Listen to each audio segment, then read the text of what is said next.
I had not even recovered from my emergency C-section yet when my husband filed for divorce. The hospital monitors were still beeping a steady rhythm of my survival when he stood at the foot of my bed, looking at our newborn son with absolute disgust. "You and that baby are just a massive burden to my future," he said, his voice completely devoid of emotion.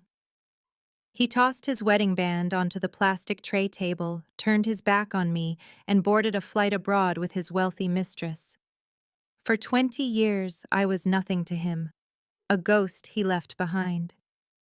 Then yesterday, the heavy oak doors of my executive suite swung open, and the man who threw me away suddenly showed up demanding to meet his son. But when he learned exactly who my son was, the color drained completely from his face. Before I continue this story, let me know where you are watching from in the comments below. Hit like and subscribe if you have ever had to build your own empire after someone tried to leave you with nothing. My name is Rebecca. I am 35 years old, and today I serve as the Chief Strategy Officer for one of the most powerful technology corporations in Seattle. My daily life is a symphony of high-stakes acquisitions, corporate warfare, and absolute authority. I clawed my way up from the very bottom of society, transforming myself from a terrified, abandoned 15-year-old mother into a woman forged from pure steel. I built a fortress around myself and my son Leo, making sure no one could ever make us feel small or helpless again. The morning my past came back to haunt me, I was sitting behind my massive mahogany desk, reviewing a confidential merger report. The rain was lashing against the floor-to-ceiling windows of my corner office, casting a cool gray light across the polished floors. Suddenly, the heavy oak doors of my executive suite did not just open. They were violently shoved apart with the kind of entitled aggression reserved for people who believe the entire world exists simply to serve them. I did not flinch. I did not gasp. I kept my eyes locked on the financial projections on my digital tablet, slowly highlighting a line of text. I let the deafening silence of the vast room swallow their dramatic entrance, forcing them to stand there awkwardly while I finished my thought. Only when I was completely ready did I look up. Standing on my imported wool rug was Bradley. He was 38 now, but the years had not been kind to his soul. He wore a bespoke Italian suit that desperately tried to project immense wealth, but I could see the slight fraying at the cuffs and the manic, frantic energy in his eyes.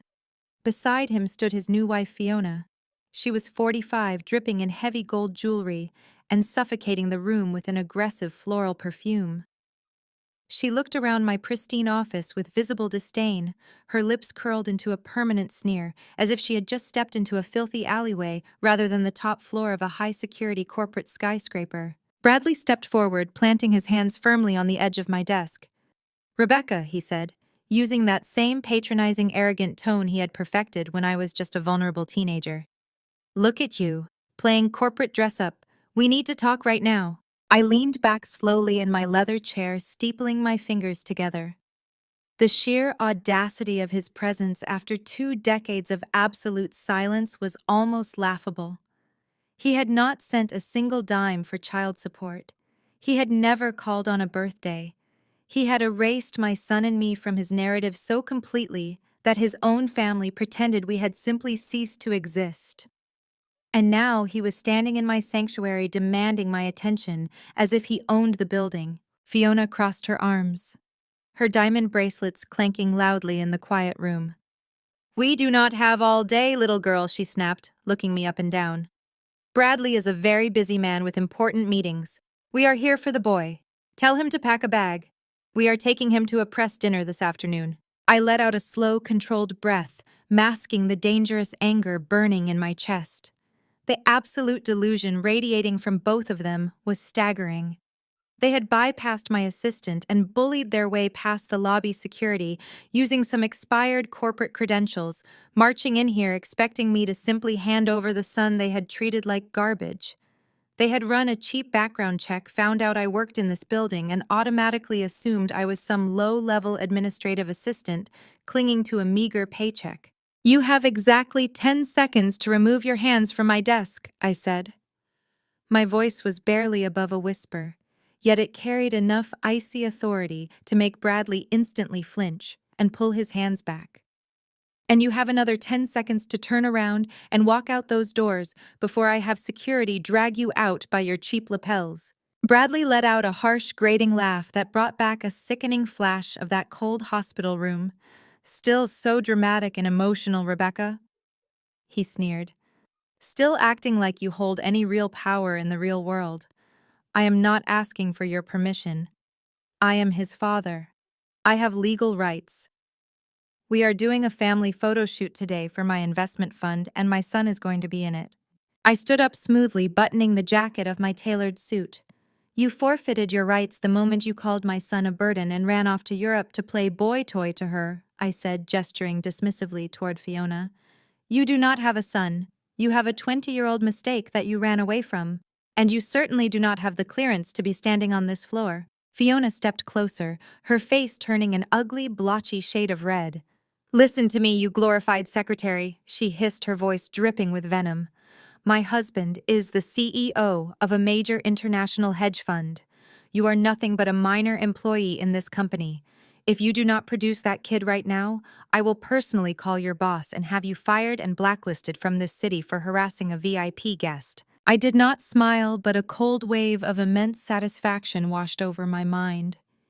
They truly had absolutely no idea. They looked at my modest lack of flashy jewelry and my quiet demeanor, and assumed I was entirely disposable. They assumed the boy I had raised was just as helpless and desperate as they desperately wanted us to be. They had walked directly into the lion den, completely unaware that the jaws were already snapping shut around them. Bradley rolled his eyes, cutting off his wife's shrieking with a raised hand. He reached into the inner pocket of his tailored jacket and pulled out a leather-bound checkbook. With a flick of his gold fountain pen, he scribbled a few numbers, ripped the slip of paper from the binding, and slapped it onto the polished mahogany of my desk. $50,000. He tapped the paper with his index finger, projecting the false magnanimous aura of a wealthy savior. More money than a low-level employee like you makes in 5 years. Bradley stated, his tone heavy with arrogant condescension. I am buying one afternoon with the boy. I need him dressed nicely and brought to the Four Seasons downtown by 3 o'clock tomorrow. My investment fund is doing a major public relations profile on family values, and a reunion photo shoot is exactly the kind of press I need to calm my investors. Think of this as 20 years of retroactive child support. I looked down at the slip of paper resting on my desk. My right hand instinctively drifted to my abdomen, tracing the outline of the surgical scar hidden beneath my custom silk blouse. The phantom pain flared sharp and suffocating. Suddenly, I was 15 again, lying on a sterile hospital bed under harsh fluorescent lights. I could hear the rhythmic, terrifying beeping of the heart monitor and the fragile cries of the newborn baby I was entirely too weak to hold. I remembered the exact angle of Bradley's jaw as he stood at the door, his duffel bag packed for a luxurious European getaway, looking at us as if we were diseased. He had not seen a child. He had seen an anchor tied to his ankles. I lifted my gaze, meeting Bradley's eyes with absolute zero emotion. I let the silence stretch, watching the smug confidence on his face slowly curdle into confusion. $50,000, I repeated, my voice echoing coldly off the glass walls of the executive suite. That is a generous offer for a simple photo shoot. But I am slightly confused, Bradley. I tilted my head, throwing his exact unforgettable words from 2 decades ago directly back into his face. I thought my son and I were just a massive burden to your future. Bradley shifted his weight, momentarily thrown off balance by hearing his own vile cruelty weaponized against him. A flash of genuine discomfort crossed his eyes before his arrogant smirk violently returned. People grow up, Rebecca. I am offering you a lifeline here. Take the money and bring me the kid. Or do you prefer living paycheck to paycheck for the rest of your miserable life? Fiona lost whatever microscopic shred of patience she possessed. She stepped forward, slamming her hands flat on my desk, her heavy gold rings scratching the immaculate wood surface. You are pushing your luck, you pathetic little dropout, she snarled, her face twisting into a mask of pure elitist disgust. Look at you. wearing cheap department store suits, working some dead-end desk job, and pretending you have any leverage in this room. Bradley is being incredibly generous. If you do not take this check right now, I will personally unleash our legal team on you. Fiona leaned in closer, her aggressive floral perfume making the air thick and nauseating. We have international lawyers on retainer who specialize in destroying women exactly like you. We will drag you through the family courts. We will expose you to the media as an unfit, unhinged teenage mother who maliciously kept a successful father away from his child. We will bankrupt you, force custody, and make sure you only see that boy on our terms. We will ruin your life. I did not raise my voice. I did not argue. I simply picked up the $50,000 check, holding it delicately by the corner. I maintained unbroken predatory eye contact with Fiona as I walked slowly over to the heavy-duty industrial shredder sitting in the corner of my office. I dropped the check into the slot. The machine roared to life, grinding Bradley's arrogant bribe into meaningless confetti within a matter of seconds. I walked back to my desk and pressed the silver intercom button. Security, we have 2 hostile trespassers in the executive suite. I need them escorted off the premises immediately. Use physical force if they resist. Bradley's face turned a dangerous, explosive shade of crimson. You stupid, arrogant little girl, he began, lunging toward my desk. The heavy oak doors flew open instantly. 4 heavily armed corporate security guards flanked my desk, grabbing Bradley by the shoulders and physically dragging him backward. Fiona shrieked, kicking and thrashing as 2 guards escorted her out by her arms, her expensive heels dragging across the imported rug. You will regret this, Bradley roared down the hallway as the guards forced them toward the private elevator. I will take everything from you. I will crush you. The heavy doors clicked shut, restoring the absolute pristine silence of my office. I stood by my desk, adjusting my cuffs, perfectly calm. The door to my private adjoining conference room quietly swung open. Jamal stepped out, adjusting his crisp designer tie and taking a slow sip from his porcelain coffee cup. Jamal was my former brother-in-law, married to Bradley's older sister, Tara. He was also a fiercely brilliant, highly respected black corporate attorney, and the only member of that entire twisted family who had ever treated me with an ounce of human decency. Over the past 20 years, he had become my most trusted confidant, my fiercest ally, and the chief legal counsel for my son's technology empire. Jamal chuckled, shaking his head as he walked over to the window, watching the rain pour over the towering Seattle skyline. They are completely bleeding out, Rebecca, he said, his deep voice filling the room with calm, strategic authority. Bradley's investment fund is crashing hard. Their stock took a massive dive this morning and his board of directors is panicking. The desperation is rolling off them in waves. I leaned against my desk, crossing my arms. He wants Leo for a photo shoot to project a stable family man image, I noted, piecing together the frantic urgency in Bradley's eyes. Jamal smiled, a razor-sharp, predatory smile. It is worse than that. Much worse. He is drowning in debt, and he thinks your son is just a naive, low-level pawn he can use to save his own life. He has no idea who he just declared war on. Jamal's words hung in the quiet atmosphere of my office, setting the stage for the absolute warfare that was about to unfold. By 6 o'clock the next morning, Bradley executed his retaliation. Knowing he did not possess the financial capital or the corporate leverage to fight me in a boardroom, he resorted to the only currency his family still had left: high society gossip and manipulative public relations. I was sitting at my kitchen island, sipping black coffee, when Jamal forwarded a link to my secure tablet. The headline from a prominent Seattle digital media outlet glared back at me in a bold, aggressive font. It read, "A father denied the tragic secret behind a tech executive's stolen son." I tapped the screen, watching a polished, highly produced video interview begin to play. There sat Bradley wearing a modest, muted sweater designed entirely to make him appear humble and approachable. He was flanked by his mother, Caroline. I had not seen Caroline in 20 years, but she looked exactly the same. She was a woman who weaponized her country club memberships and pearl necklaces to mask a deeply rotten core. She had been the one to actively encourage Bradley to abandon me at the hospital, telling him a teenage bride from a poor neighborhood would ruin his precious pedigree.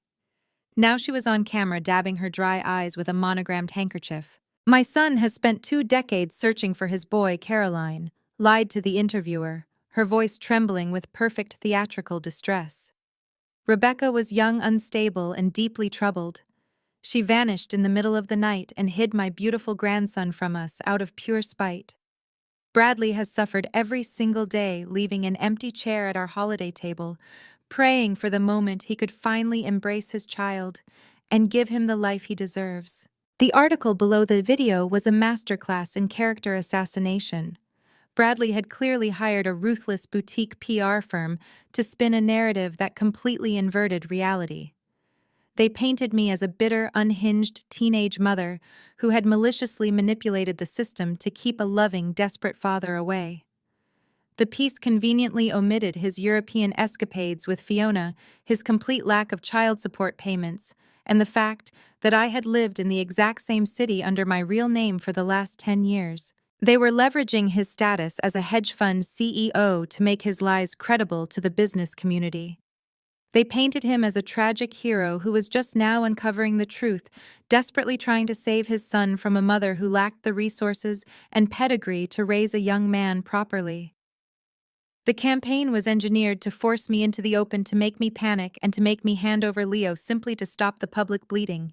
By noon, the story had been picked up by 2 more local news stations and was gaining rapid traction on social media. My phone buzzed relentlessly with notifications. Reporters were gathering outside the lobby of my residential building and swarming the public entrance of my corporate headquarters. The court of public opinion was swift and brutal. Online commentators who knew absolutely nothing about my life were already branding me a villain, demanding that Bradley be given immediate access to the son he had supposedly been mourning. The pressure was intense, designed to suffocate me into submission. Jamal paced back and forth across my office later that afternoon, his phone pressed to his ear as he barked orders at his junior legal team. He ended the call and threw his phone onto the leather sofa. The frustration was radiating from his posture. "I have drafted a massive defamation lawsuit," Jamal stated, his deep voice vibrating with protective anger. "I have the cease and desist orders ready to serve to the media outlets, and I have our crisis management team standing by. We can release the hospital records from your delivery. We can release the court documents showing his voluntary relinquishment of parental rights.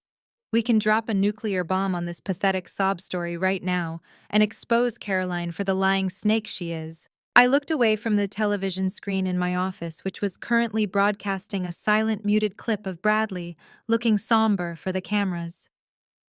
I took a slow sip of my sparkling water and turned back to my desk, neatly organizing a stack of financial portfolios.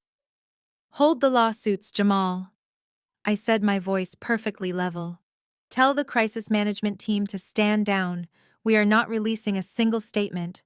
We will not issue a denial, and we will absolutely not engage with the media." Jamal stopped pacing, staring at me with profound disbelief.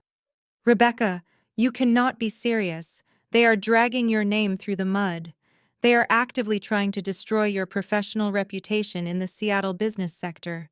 If you remain silent, the public will assume his ridiculous story is the truth." "Let them assume whatever they want," I replied, sitting down in my chair and opening my email.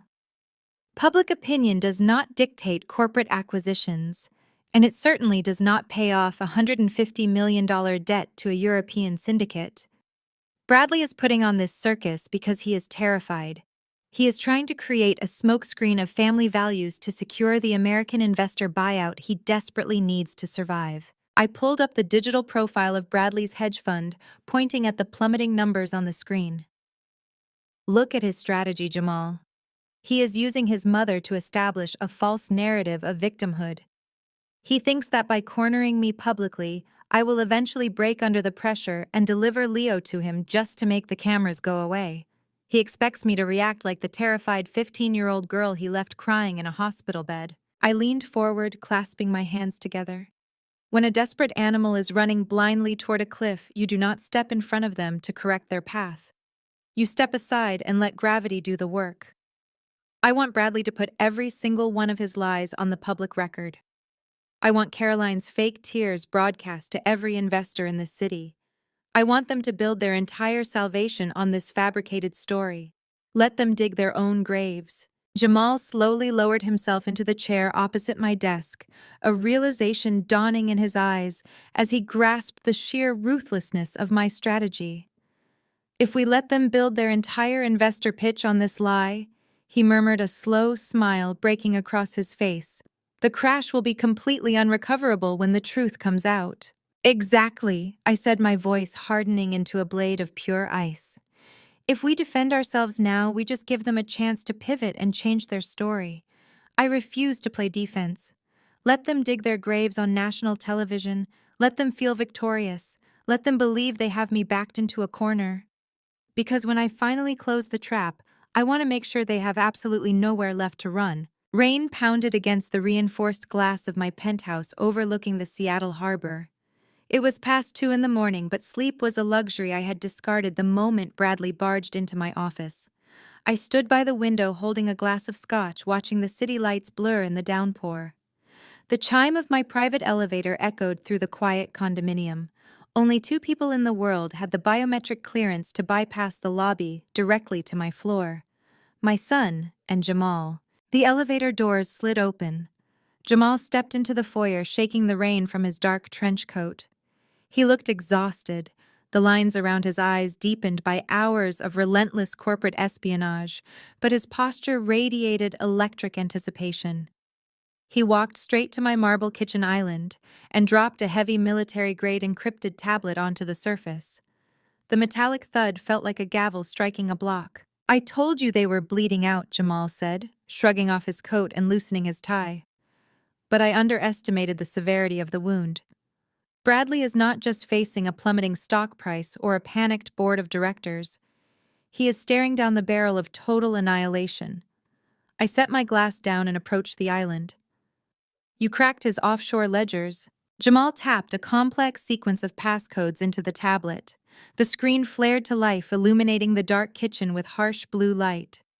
Cascading rows of hidden financial transactions, redacted wire transfers, and shell company shell games scrolled across the display. My contacts in Zurich and London finally came through. Jamal explained, his voice low and razor-sharp. Bradley is running a glorified Ponzi scheme. He has been systematically embezzling from his own clients for the past 5 years to fund Fiona's grotesque spending habits and cover up his catastrophic market losses. I leaned over the tablet, my eyes tracking the massive deficits. He hollowed out his own foundation. He gutted it completely, Jamal confirmed. But here is the kill shot. Bradley tried to gamble his way out of the hole by borrowing from the wrong people. He took a massive influx of unregistered capital from a highly illicit European syndicate. These are not bankers, Rebecca. These are the kind of people who do not take executives to court when a debt is unpaid. They take everything. And right now, Bradley owes them exactly $150 million. The sheer scale of his recklessness hung in the cold air between us. Bradley was not a CEO seeking a PR victory. He was a dead man walking desperately, trying to construct a raft out of lies before the syndicate came to collect. "This explains the frantic desperation," I said, tracing a finger over a particularly damning wire transfer record. "He does not just want a photo op with Leo to soothe his current investors. He is staging a performance for a specific audience. Who is he trying to secure a buyout from?" Jamal brought up a new file on the screen featuring the logo of a massive, ultra-conservative American investment conglomerate. "Patriot Holdings," Jamal stated. "They have enough liquid capital to acquire Bradley's sinking fund and unknowingly wipe out his syndicate debt in a single stroke. But Patriot Holdings is entirely run by old money traditionalists. They heavily vet the personal lives of the executives they acquire. They despise scandal, they hate playboys, and they have rejected Bradley's proposals twice already because of his flashy, unstable reputation with Fiona." I let out a harsh, humorless laugh as the entire puzzle snapped into perfect clarity. "He needs a rebranding," I said, the disgust rising in the back of my throat.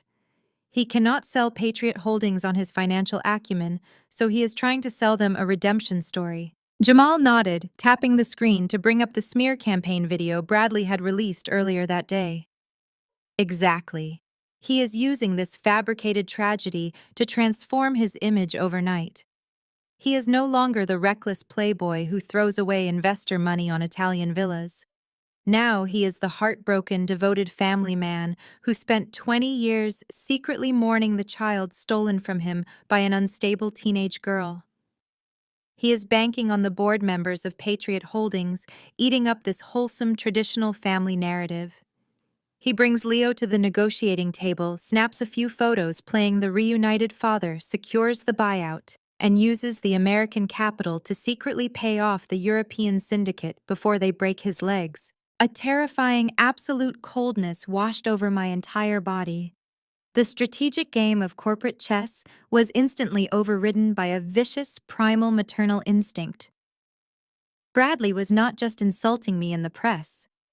By dragging Leo into his desperate scheme, he was inadvertently shining a massive spotlight on my son, while a ruthless European crime syndicate was actively hunting him down for $150 million. He is using my son as a human shield against a cartel. I stated the words tasting like ash. Jamal met my eyes, his expression dead serious. If Patriot Holdings walks away, the syndicate will tear Bradley apart. And when they realize he has a newly discovered, highly publicized heir, they might look toward Leo to leverage the debt. We cannot just let Bradley fail on his own anymore, Rebecca. We have to actively annihilate him before those people even realize Leo exists. I picked up my glass of scotch and poured it straight down the kitchen sink. The time for sitting back and watching him dig his own grave was officially over. He had crossed the one line I had spent 20 years reinforcing with steel and concrete. He had put my child in the crosshairs of his own monumental failures. I looked at the encrypted tablet, a lethal counteroffensive already forming in my mind. "You are right," I said, my voice dropping to a dangerous, steady calm. "We are not going to let him just fall. We are going to rip the ground out from under him so completely that he never breathes a free breath again. What is his next move? Where is he planning to parade my son for these investors?" Jamal pulled up a calendar schedule intercepted from Bradley's executive assistant. He is hosting the board members of Patriot Holdings at an exclusive gala at the Grand Hotel this Saturday. He issued a legal demand through his lawyers tonight. He is threatening to use every dirty loophole in the system to freeze your accounts and drag you through endless public litigation if you do not deliver Leo to that dinner. I stared at the glowing screen, a predatory focus locking into place. "He wants a family reunion," I whispered. "We will give him exactly what he asked for, but we are not going in defenseless." I turned to Jamal. "Call Leo. Tell him to get a secure line ready. It is time he learns exactly how his father operates.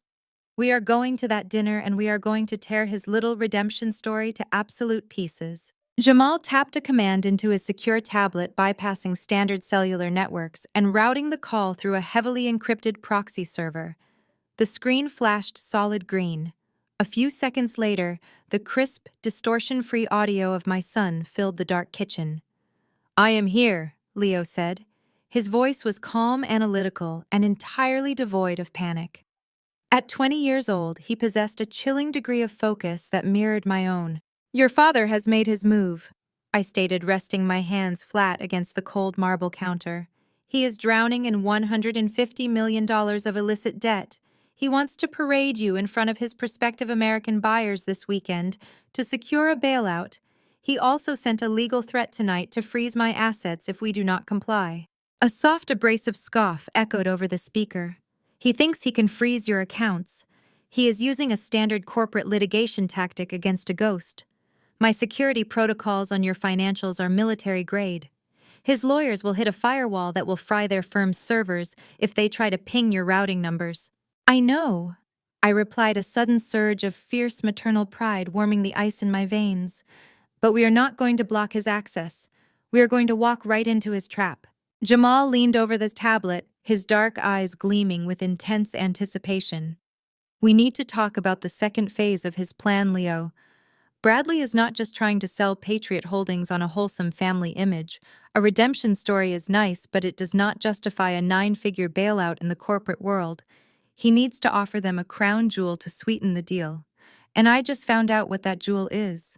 Jamal swiped a heavily redacted file onto the main screen. The metallic geometric logo of Aegis Shield rotated in high definition. Your company, Jamal stated. Bradley's hedge fund has been quietly bleeding capital trying to secure a hostile takeover of Aegis Shield for the past 6 months. Patriot Holdings desperately wants a foothold in the cybersecurity sector. If Bradley can deliver a controlling stake in a multi-billion-dollar unicorn like Aegis Patriot, we'll buy his sinking fund tomorrow and wipe his syndicate debt clean. I frowned, looking at the glowing logo. Aegis is impenetrable. The board is fiercely private and the cap table is locked down under maximum security. Bradley does not have the leverage or the capital to force a buyout. He does not have the capital, Jamal corrected, his voice dropping into a register of pure lethal amusement. But he thinks he has the leverage. He thinks he has an inside man. Jamal tapped another document. It was a blurry, illegally obtained snapshot of an Aegis Shield payroll manifest. Highlighted in neon yellow near the bottom of the page was a single name, Leo. His private investigators dug into your life, Rebecca, Jamal explained, crossing his arms over his chest.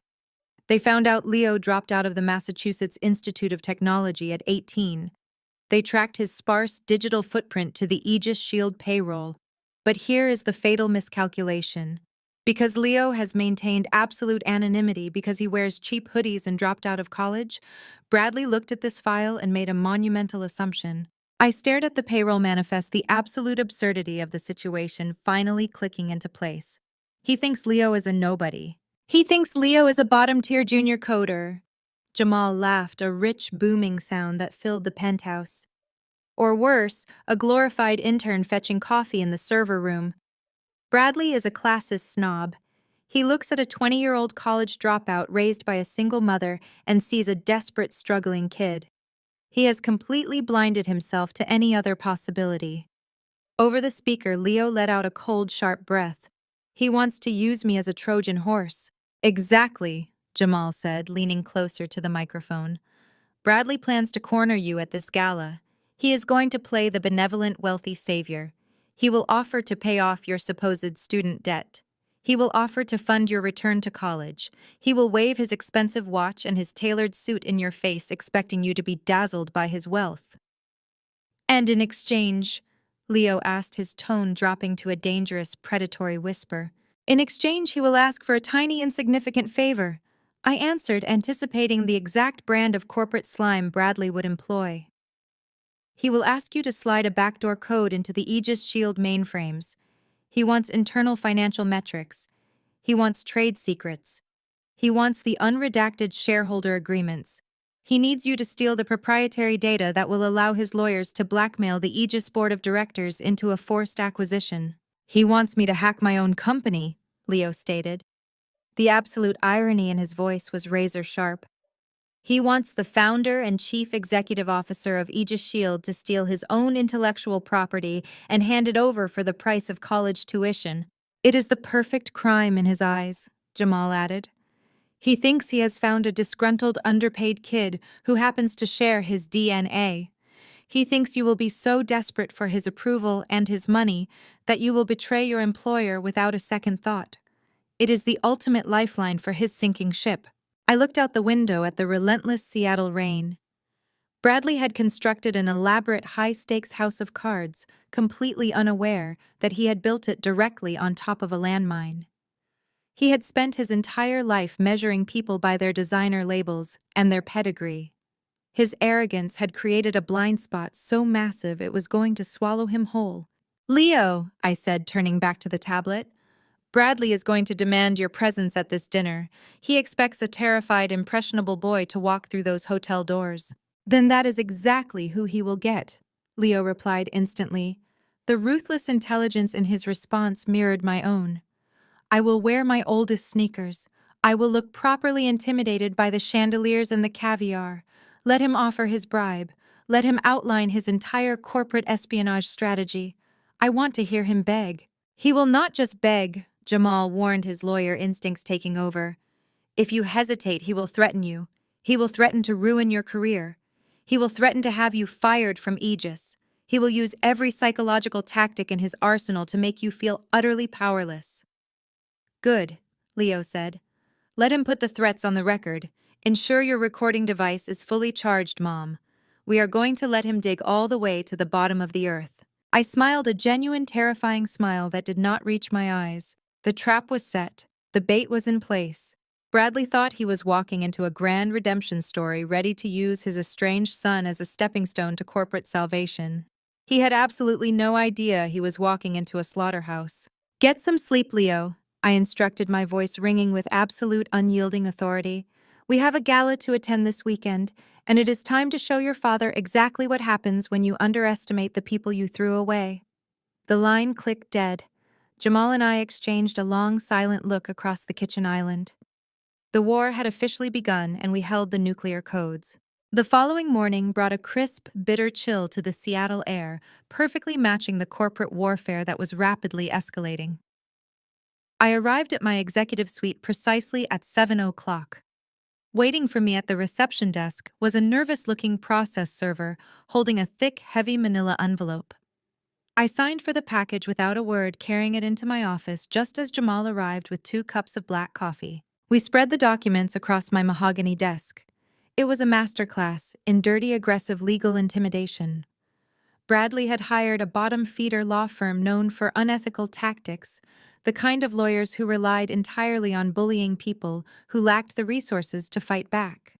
The first page was a harsh cease and desist order, demanding I immediately stop my malicious alienation of his supposed parental rights. The document was filled with empty threats and fabricated claims designed entirely to incite panic. But the second page was where Bradley tried to bare his teeth. His lawyers had managed to track down my personal checking accounts. They were the visible, highly modest accounts I used to pay for basic groceries, minor utilities, and daily coffee. They had completely missed the complex, heavily encrypted web of corporate trusts, offshore holdings, and massive investment portfolios that actually held my wealth. Jamal read over the financial injunctions, shaking his head in sheer amusement. He is citing an obscure, highly unethical loophole regarding retroactive marital assets and contested child support, Jamal explained, tossing the paper onto the desk. He is filing an emergency motion to freeze your visible checking accounts. He actually thinks cutting off your access to a few $1,000s will starve you out. He wants to financially paralyze you so you have no choice but to surrender Leo to him. Before I could respond, my private desk phone rang. The caller ID displayed a blocked number, but I knew exactly who was on the other end. I pressed the speaker button, signaling Jamal to stay completely silent. Rebecca, Bradley said. His voice oozed with unearned triumph and greasy arrogance. I assume you received my care package this morning. I kept my posture perfectly relaxed, but I deliberately injected a note of artificial panic into my voice. I needed him to believe his cheap tactics were working. You cannot freeze my bank accounts, Bradley. I have bills to pay. I have rent. He chuckled, the sound dripping with pure malice. I can do whatever I want, Rebecca. You are playing in the big leagues now. You thought you could hide my son from me and face zero consequences. I am showing you exactly what happens when you defy someone with real power. My lawyers will drain you dry before you even make it to a courtroom. I will crush you until you have nothing left. What do you want? I asked, forcing my breathing to sound shallow and erratic, playing the part of the defeated, desperate single mother he desperately wanted me to be. Bradley paused, savoring what he believed was his total victory. I am hosting a private high society dinner this Saturday at the Grand Hotel. The board members of Patriot Holdings will be there. You are going to bring the boy. He will be dressed appropriately, and he will smile for the cameras. You will stand quietly in the background and let me introduce him to my investors as the son I have desperately been searching for. You will not cause a scene, and you will not speak unless spoken to. And if I refuse, I challenged, keeping the fake tremble in my tone perfectly balanced. If you refuse, I will personally guarantee that you and that boy never work in the Seattle tech industry again, Bradley threatened. His voice dropped into a harsh, vicious register. I know your boss. I will have you fired by Monday morning. you will be blacklisted from every corporate office in this state. And as for Leo, I know he is scraping by as some low-level coder at Aegis Shield. I play golf with men who sit on corporate boards. I will make one phone call to the executives at Aegis and have your son blacklisted before he even realizes what hit him. He will be sweeping floors for the rest of his pathetic life. The absolute irony of his threat hung in the air, heavy and hilarious. Bradley was threatening to call the chief executive officer of Aegis Shield to fire the chief executive officer of Aegis Shield. I looked up at Jamal, who was covering his mouth with his hand, physically struggling to stop himself from bursting into laughter. "Please, Bradley," I pleaded, delivering an Oscar-worthy performance. "Do not involve his job. He needs that paycheck. I will bring him to the hotel.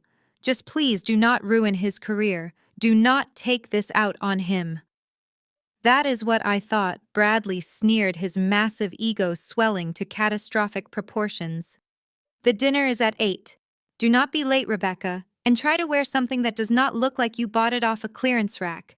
My wife and I have an image to maintain." The line clicked dead. I reached out and ended the speakerphone connection. The fake panic instantly vanished from my face, replaced by a cold, calculating determination.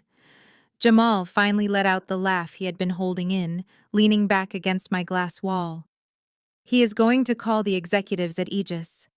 He is going to have Leo blacklisted. This is too good. It is almost a shame we have to destroy him. He is providing excellent entertainment." I gathered the ridiculous legal documents and tossed them directly into the recycling bin. "He thinks he has cornered a mouse," I stated, walking over to the window to look out over the city that my son and I essentially owned. "He relies entirely on fear because he has absolutely no real capital left. He is an empty suit, making empty threats, trying to bully women and children because he is terrified of the criminals he actually owes money to." "We need to coordinate with Leo's security team," Jamal advised, switching back into his role as chief legal counsel. "Bradley is unstable. If he feels cornered at this gala, or if Patriot Holdings delays their buyout, he might act unpredictably. We need to ensure every possible exit is sealed." "Let him try to run," I replied, turning back to my desk with a predatory smile. "We will give him enough rope to hang himself 10 times over." He issued his ultimatum. He wants his estranged son at a 5-star hotel to impress his investors. We will deliver exactly what he asked for, but it will be a package he will never survive opening. The war room was not a boardroom filled with glass and chrome, but rather the reinforced soundproof basement of Jamal's private residence. It was a space designed for total security, lined with dark acoustic panels, and illuminated by the harsh glow of server racks and high-resolution monitors. I arrived with my encrypted files, Jamal with his legal briefs, and Leo with his laptop. Leo sat silently in the corner, enveloped in an oversized black hoodie that swallowed his frame. To anyone else, he would look like a typical, slightly sullen 20-year-old. He stared intently at the glowing lines of code scrolling down his screen, his fingers flying across the keyboard with terrifying speed and precision. He had not spoken since we entered the room, his silence acting as a heavy anchor to the chaotic energy swirling around us. "We have exactly 36 hours until the gala," Jamal began, spreading his files across the large steel table. "Bradley believes he holds all the cards. He thinks he can use this cease and desist to starve you financially, forcing you to bring Leo to the dinner as a show of surrender. He expects a terrified teenager and a defeated ex-wife." I nodded, pacing the length of the room. "He is relying entirely on the element of surprise and brute force intimidation. He wants to isolate Leo, offer him the bribe, and coerce him into planting the backdoor code into Aegis Shield.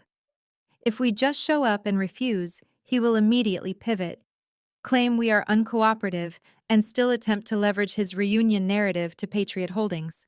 "Exactly," Jamal agreed. "A simple refusal is not enough. We need to weaponize his arrogance. We need him to fully commit to the extortion, to explicitly detail his plan to steal trade secrets, and we need it all on record. If we can capture his confession, his entire acquisition deal with Patriot Holdings evaporates, and the European syndicate will tear him apart." Leo stopped typing. He pushed his hood back slightly, revealing sharp, intelligent eyes that perfectly mirrored my own cold determination. He wants me to wear a wire. No, I corrected sharply, turning to face my son. A wire is too risky. If his security team sweeps you and finds a physical device, he will immediately shut down the conversation and claim entrapment. We need something seamless, something that relies on his own hubris. I walked over to the table and picked up a specialized discrete recording device Jamal had procured. It was designed to look like a standard high-end lapel pin, the kind a wealthy executive might wear. I will wear this. I will be in the room but invisible. Bradley thinks I am a low-level employee. He will not consider me a threat, and he certainly will not expect me to be the one gathering the evidence. Jamal frowned, a flicker of concern crossing his face. Rebecca, if you wear that and he catches you, he will not just verbally attack you. He is desperate, and desperate men are dangerous. If he realizes you are recording him trying to orchestrate corporate espionage, he might physically lash out. Let him, I said, my voice devoid of fear. If he lays a hand on me, it only adds assault to the extortion charges. But he won't. He is too obsessed with maintaining his image in front of Patriot Holdings. He needs this gala to go perfectly. He will try to isolate Leo, and I will ensure I am positioned close enough to capture every word. Leo leaned forward, resting his elbows on his knees. So I play the part of the intimidated kid. I let him dangle the money, let him explain how he plans to save me from my dead-end job at Aegis. He let out a dark, humorless chuckle. I can do that. I will let him feel like the smartest man in the room. He will use psychological tactics, Leo, Jamal warned, pacing near the server racks. He will try to belittle your current position. He will tell you that Aegis Shield does not value you, that you are just a replaceable cog in their machine. He will use your lack of a college degree against you, offering to fix your life if you just do this one small favor. I understand, Leo replied, his tone chillingly flat. I know exactly how to play him. I will let him outline the entire process, how to bypass the firewalls, what specific financial metrics he needs to force the buyout. I will ask clarifying questions to ensure he explicitly incriminates himself. I walked over and placed a hand on Leo's shoulder.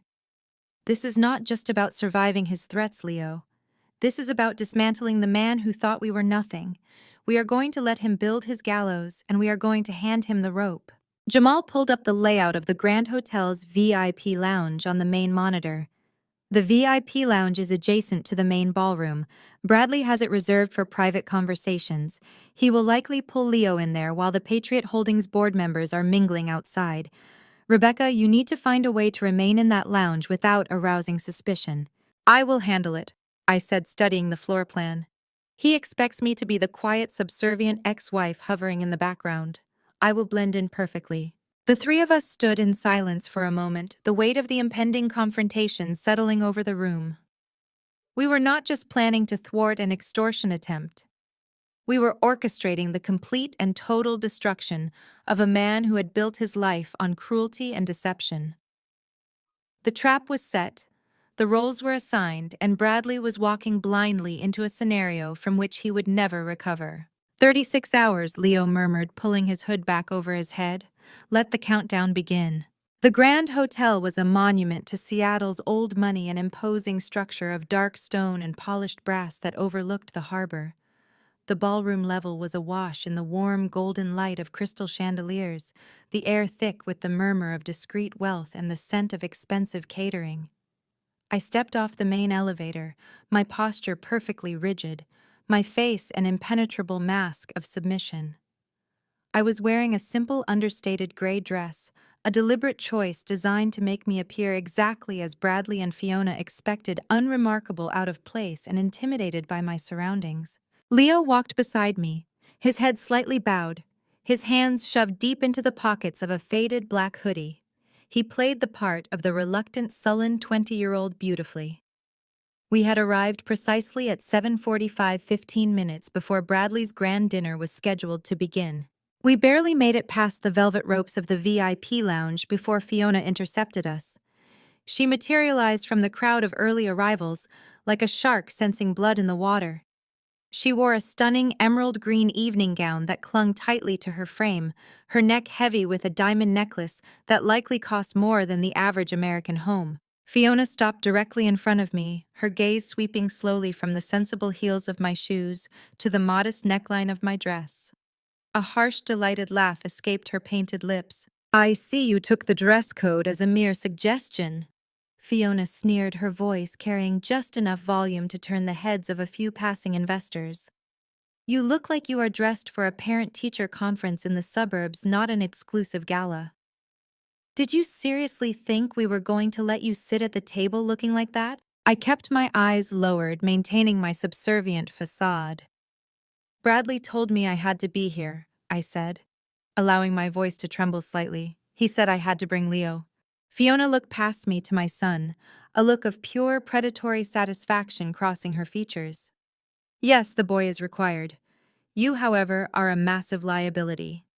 Bradley needs this dinner to be absolutely perfect.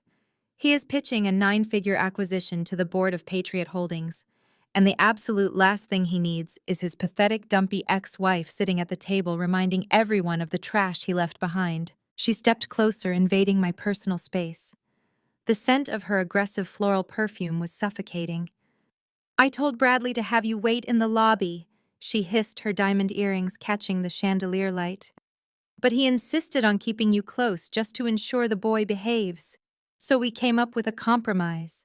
Fiona snapped her manicured fingers. A young, anxious-looking catering manager rushed forward carrying a starched white apron and a black uniform vest. "If you want to stay in this room and chaperone your son, you are going to blend in with the help," Fiona commanded, snatching the apron from the manager and shoving it hard against my chest. "Put this on. You will not sit at the table. You will not speak to the guests. You will stand in the corner and pour water.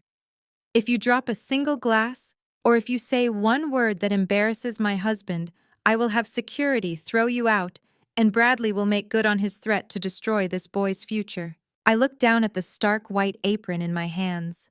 The sheer, overwhelming arrogance of the woman was breathtaking. She genuinely believed she had reduced me to a servant. She thought she was humiliating me, breaking my spirit in front of Seattle's elite.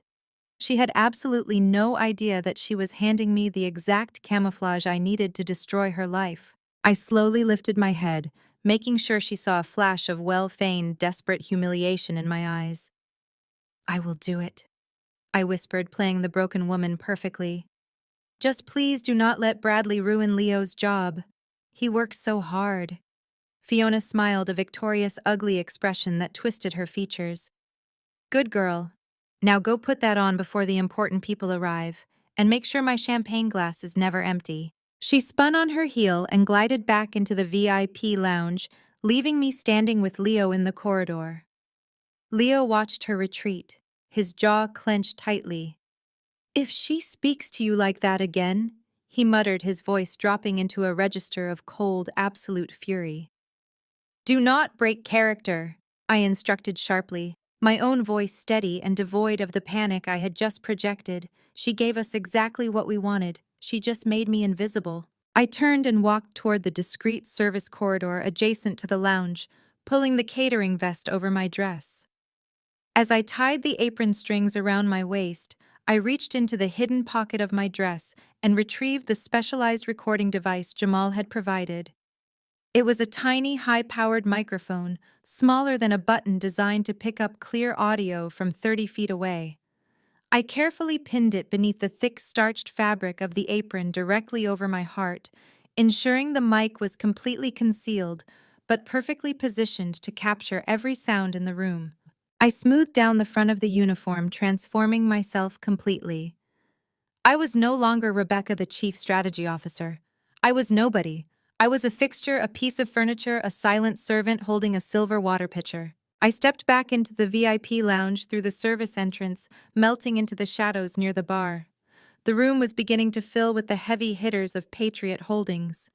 Older men in expensive suits, their wives dripping in quiet, understated jewelry. They were the apex predators of the corporate world, the old money billionaires Bradley desperately needed to impress to save himself from the European syndicate. Bradley was holding court near the center of the room, his arm draped possessively around Fiona's waist. He was smiling, laughing, projecting the image of a confident, secure CEO. Then his eyes found Leo. My son was standing awkwardly near a towering floral arrangement, his hands still in his hoodie pockets, looking appropriately overwhelmed by the opulence of the room. Bradley's smile widened, a predatory gleam flashing in his eyes. He broke away from his group of investors and strode directly toward Leo, ready to initiate the trap. I picked up a silver water pitcher from the bar and silently moved closer, blending seamlessly into the background. My heart pounded a steady rhythmic beat against the hidden microphone. The humiliation Fiona intended had simply armed me. I was in position, invisible, and ready to record the exact moment Bradley destroyed his own life. The ballroom was a masterpiece of orchestrated opulence. Waitstaff moved with practiced silence, offering trays of seared scallops and truffles to guests adorned in tailored tuxedos and designer gowns. I navigated the sea of wealth with a silver tray of champagne, keeping my head bowed just enough to avoid direct eye contact, while remaining perfectly positioned to hear everything. My uniform rendered me entirely invisible, just as Fiona had intended. To these people, I was not a person. I was simply an extension of the catering service, a silent mechanism for refilling their glasses. I drifted toward a cluster of high-top tables near the center of the room, my hidden microphone capturing the sharp clinking of crystal and the low hum of corporate negotiations. Bradley was holding court, surrounded by three of the most influential board members from Patriot Holdings. He looked the part of the visionary CEO, his smile effortless and his posture exuding a manufactured confidence. "It is all about long-term stability," Bradley was saying, his voice smooth and persuasive as I stepped up to refill his glass. "Patriot Holdings understands that true growth requires a solid foundation. That is what my fund offers. We are not interested in reckless market speculation.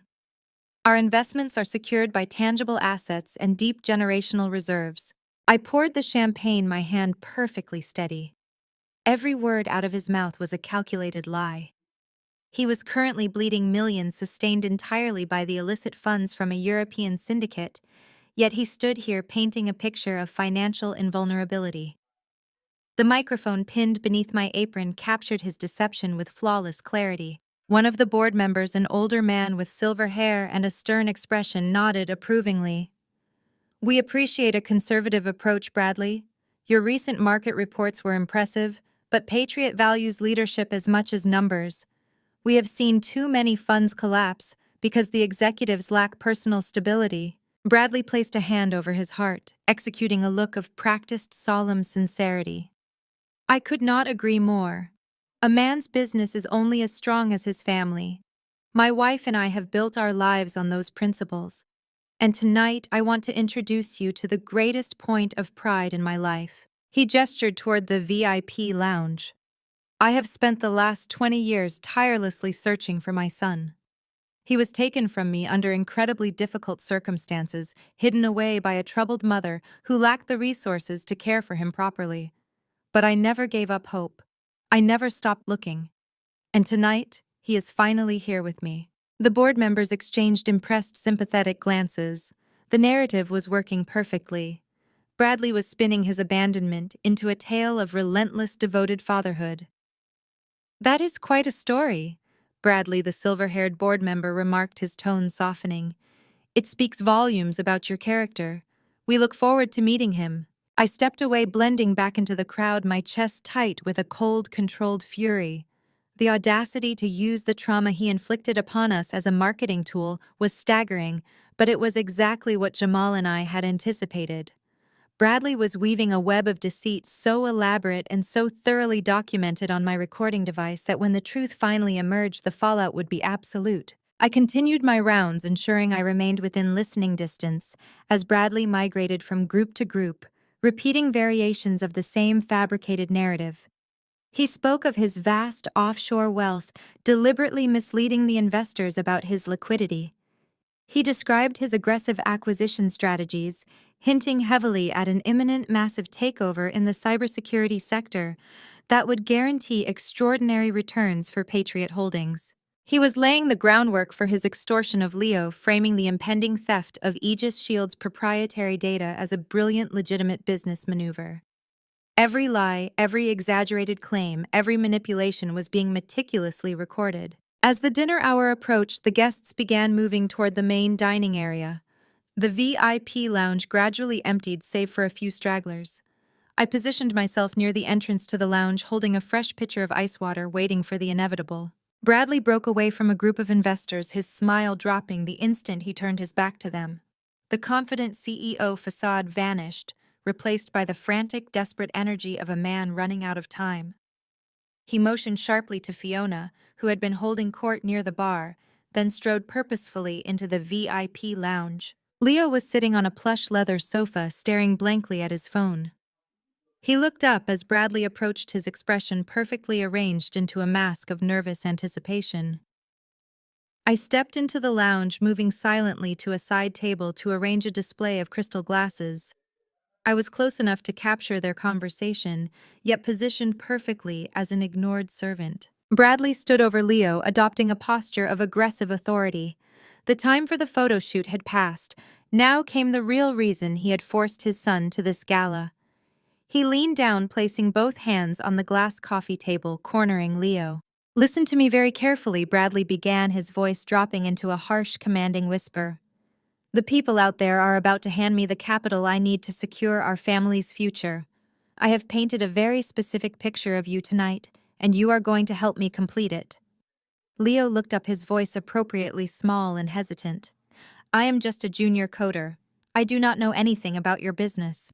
"You do not need to know my business," Bradley snapped, his patience evaporating. "You need to know yours. Aegis Shield is a fortress and I need the keys. I know you have access to their lower-level server architecture. You are going to go into work on Monday and you are going to install a backdoor routing sequence." I kept my back turned, my hands moving rhythmically over the glasses, while the microphone recorded the exact moment Bradley crossed the line from corporate deception into criminal extortion. The trap had officially snapped shut. The air in the VIP lounge was thick with the scent of leather and expensive cigars. Bradley paced the length of the room, his agitation visible in the sharp, jerky movements of his hands. Leo sat motionless on the sofa, his posture relaxed but guarded. I stood in the corner, a silver water pitcher in hand, ensuring my body shielded the microphone pinned beneath my apron. The silence stretched, a taut wire vibrating with unspoken tension. Bradley finally stopped pacing and turned to face Leo. "I am going to speak plainly," he said, his voice dropping into a harsh, conspiratorial whisper. "You are currently wasting your life. You dropped out of a top-tier university to work as a code monkey for a company that does not care if you exist. You are a rounding error on their balance sheet." Leo looked up, his expression perfectly blank. "I am doing fine." "Fine is for mediocre people." Bradley snapped, the arrogance bleeding through his attempted paternal tone. "I do not do fine. I am offering you a chance to be exceptional. I have a proposition that will secure your future and mine." Bradley reached into his jacket pocket and withdrew a pristine white envelope. He tossed it onto the glass coffee table, where it landed with a soft thud. "There is $10,000 in that envelope. Cash. That is enough to cover your tuition for a semester at a real university, to get you out of whatever cramped apartment you are living in and to put you back on track to a respectable life." Leo stared at the envelope, then slowly lifted his gaze to meet Bradley's. "And what do I have to do for this $10,000? Bradley smiled, a predatory expression that chilled my blood. "It is a simple task, really. Aegis Shield is sitting on a goldmine of proprietary data, and they are mismanaging it. They lack vision. I have the vision, and I have the capital to execute it. But I need access." He leaned closer, his voice dropping even further. "I need you to install a backdoor routing sequence into their mainframes. Nothing destructive. Just a quiet, undetectable pipeline that feeds me their internal financial metrics, unredacted shareholder agreements, and key trade secrets. With that data, I can force a buyout. I can acquire Aegis Shield, restructure their leadership, and maximize their potential." I poured a glass of water, my movement slow and deliberate, ensuring every word of his extortion was captured perfectly. He was not just asking his son to commit corporate espionage. He was detailing the exact mechanism by which he intended to execute a hostile takeover, all while dangling a pathetic bribe masquerading as parental support. "You want me to steal from my employer?" Leo stated, his tone devoid of surprise or indignation. He was playing the part flawlessly. "I want you to be smart," Bradley corrected smoothly. "It is not stealing if you are facilitating a necessary restructuring. Think of it as a strategic realignment. You are providing the key to a better future for Aegis, and in return, I am providing the key to a better future for you." Leo picked up the envelope, testing its weight in his hand. He looked at Bradley, his expression unreadable. "What if I get caught? Aegis Shield security protocols are not easily bypassed. If they trace the back door to me, I could face federal charges." Bradley scoffed, dismissing the concern with a wave of his hand. "You will not get caught if you do exactly what I tell you. I have cybersecurity experts standing by to guide you through the process. And even if they do detect an anomaly by the time they trace it, the acquisition will be complete. I will own the company, and I will ensure your involvement is erased from the records." He leaned back, spreading his arms in a gesture of magnanimous assurance. "You are my son. I protect my own. You do this for me, and I guarantee your position in the new Aegis structure. You will not be a junior coder anymore. You will be an executive." I gripped the handle of the water pitcher, my knuckles turning white. The sheer hypocrisy was breathtaking. He had abandoned this child without a second thought, and now he was offering him a fabricated executive title in exchange for committing a felony. Leo set the envelope back on the table, his movements slow and deliberate. $10,000 is a significant amount of money, he said softly, looking down at his hands. "But it is a massive risk. If I'm going to compromise Aegis Shield's entire infrastructure, I need assurances. I need to know this is not just a setup." Bradley sighed, an exaggerated expression of parental frustration. "I am handing you your future on a silver platter, and you are asking for assurances. Fine. What do you need?" "I need to know exactly what data you are targeting," Leo said, his voice gaining a subtle edge. "I need the specific financial metrics and the exact shareholder agreements you mentioned. If I am going to build the pipeline, I need the precise coordinates of your targets." Bradley hesitated, his eyes narrowing slightly, but the desperation to secure the Patriot Holdings buyout overpowered his caution. He pulled a folded piece of paper from his pocket and handed it to Leo. "This is the list. It details the specific quarterly projections, the unredacted cap table, and the pending patent applications I need access to. Build the backdoor route, the data to the encrypted server address at the bottom of that page, and the money is yours." I stepped back into the shadows, a cold, triumphant smile touching my lips. He had done it. Bradley had just handed over physical evidence of his intent to commit corporate espionage, perfectly complementing the audio recording of his extortion attempt. The trap had not just snapped shut, it had utterly crushed him. I set the heavy silver water pitcher down on the glass coffee table. The sharp clink of metal against glass shattered the conspiratorial atmosphere in the VIP lounge instantly. Bradley jumped, whipping his head around to face me. For a split second, he looked genuinely startled, completely failing to recognize the woman standing in the stark white apron. Then realization dawned, followed immediately by a surge of pure, venomous irritation. "What are you doing in here?" Bradley demanded, his voice dropping into a harsh hiss to avoid drawing attention from the main ballroom.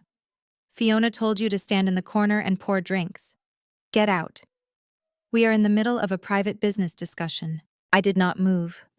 I reached back slowly, untying the rigid strings of the catering apron and letting the starched white fabric fall directly onto the polished floor.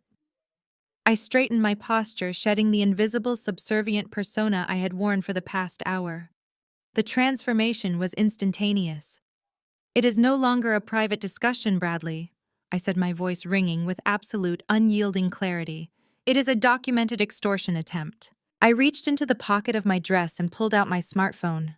The screen was brightly lit, displaying a live audio waveform that had been steadily pulsing for the last 40 minutes. I held it up so the blue light illuminated the sudden, terrifying realization washing over his face. I have every single word I stated, locking my eyes with his. I have you offering my son $10,000 in cash. I have you explicitly detailing your plan to commit corporate espionage against Aegis Shield. I have you naming the specific financial metrics, the unredacted cap tables, and the pending patent applications you want him to steal. I have the entire blueprint of your hostile takeover strategy perfectly recorded in high definition. Bradley stared at this pulsing blue line on the screen. The arrogant visionary CEO act completely evaporated, leaving behind nothing but a desperate cornered animal. The color drained from his face, leaving him pale and sweating under the dim lounge lights. He looked from me to Leo, who was still sitting on the sofa, holding the list of target data. You set me up. Bradley breathed, his hands balling into fists at his sides. You set yourself up, I corrected smoothly. You walked in here assuming you were the smartest person in the room.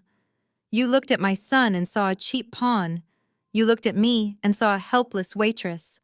Your arrogance made you sloppy, Bradley. The sheer weight of his impending ruin hung in the air for a fraction of a second before his panic mutated into explosive, uncontrollable rage. Bradley lunged across the glass table. His movement was so fast and violent that he knocked over the silver water pitcher, sending ice water cascading across the floor. Before I could step back, his hand lashed out, striking my wrist with brutal force. The impact sent my phone flying through the air. It hit the marble pillar near the bar with a sickening crack before dropping to the floor. Bradley did not stop there. He marched over to where the phone lay, face up, the audio waveform still visibly pulsing. He raised his custom Italian leather shoe and brought his heel down on the screen. The glass shattered with a sharp crunch. He stomped on it again and again, twisting his heel into the delicate circuitry until the screen went entirely black, and the phone was nothing more than a mangled pile of plastic metal and shattered glass. He stood over the destroyed device chest, heaving his expensive suit jacket slightly askew. He stared at the broken pieces for a moment, and then a low, grating laugh erupted from his chest. The laugh grew louder, echoing off the mahogany walls of the VIP lounge. He ran a hand through his perfectly styled hair, his confidence snapping violently back into place. You really thought you had me, did you not? Bradley mocked, turning back to face me with a look of absolute terrifying superiority. You really thought a pathetic little dropout in a catering uniform could outsmart a chief executive officer? You think recording a conversation changes the power dynamic in this room? He stepped closer, invading my personal space just as Fiona had done earlier. He pointed a finger directly at my face. I am Bradley. I manage billions of dollars. I dine with politicians and board members who control this city. And who are you, Rebecca? You are a nobody. You are a waitress playing spy games with a cheap smartphone. He kicked a piece of the shattered screen across the floor. Without that phone, you have absolutely zero proof. It is your word against mine. And who do you think the authorities are going to believe? A highly respected hedge fund manager with a team of corporate lawyers, or a bitter, unstable ex-wife who has spent 20 years holding a grudge? Leo stood up from the sofa, finally breaking his silence. You just destroyed her property. You assaulted her. Bradley turned his derisive sneer toward his son. Assault. I tripped. The phone fell. It was an accident. And you are going to back up exactly what I say, Leo, because if you do not, I will make good on every single threat I made tonight.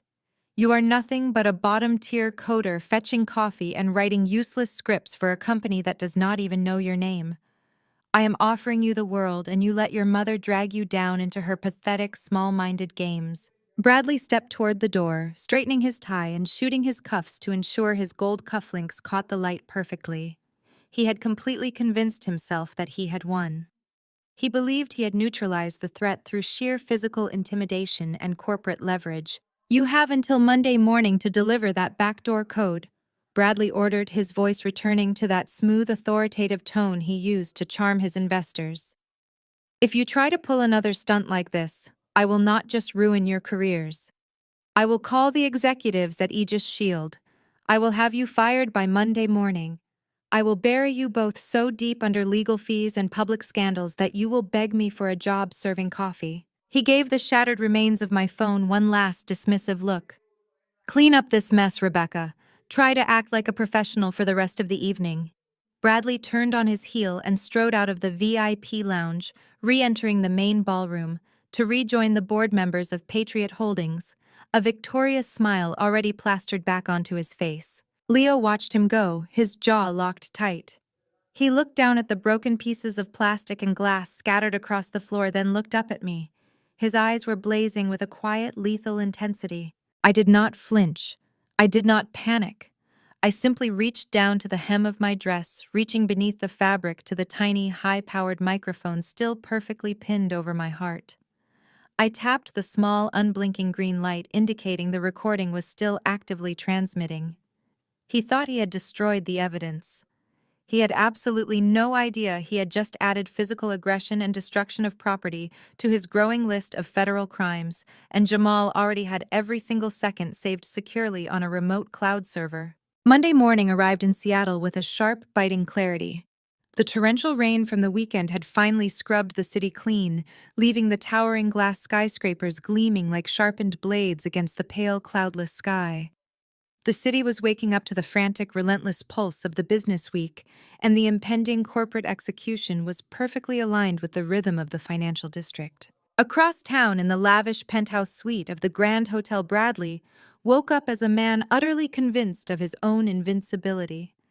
He stood before his floor-to-ceiling mirror, meticulously adjusting the Windsor knot of his custom $4,000 silk tie.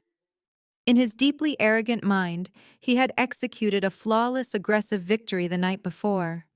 He had crushed a cheap piece of plastic under his expensive Italian leather shoe, and he firmly believed he had simultaneously crushed the only two people who could expose his catastrophic $150 million syndicate debt.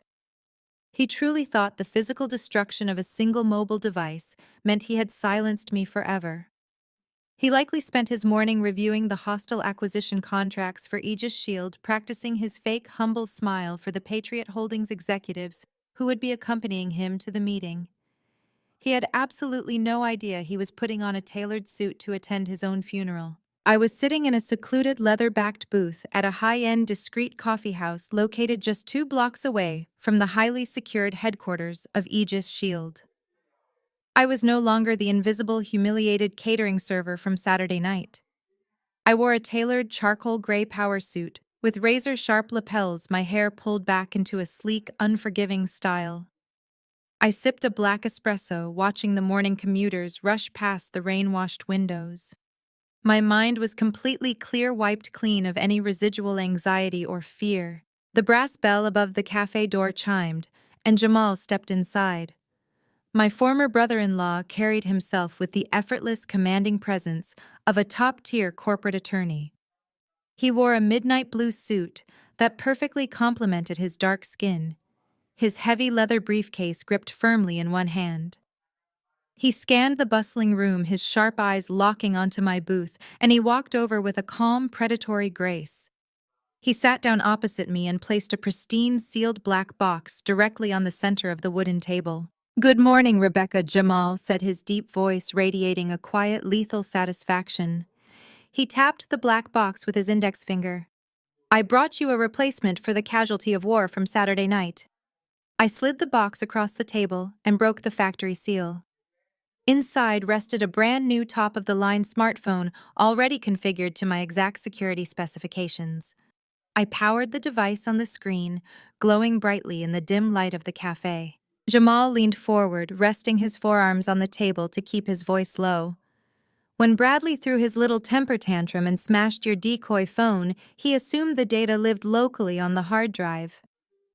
He is an outdated relic who does not understand modern cloud architecture, and he certainly does not understand military-grade encryption protocols.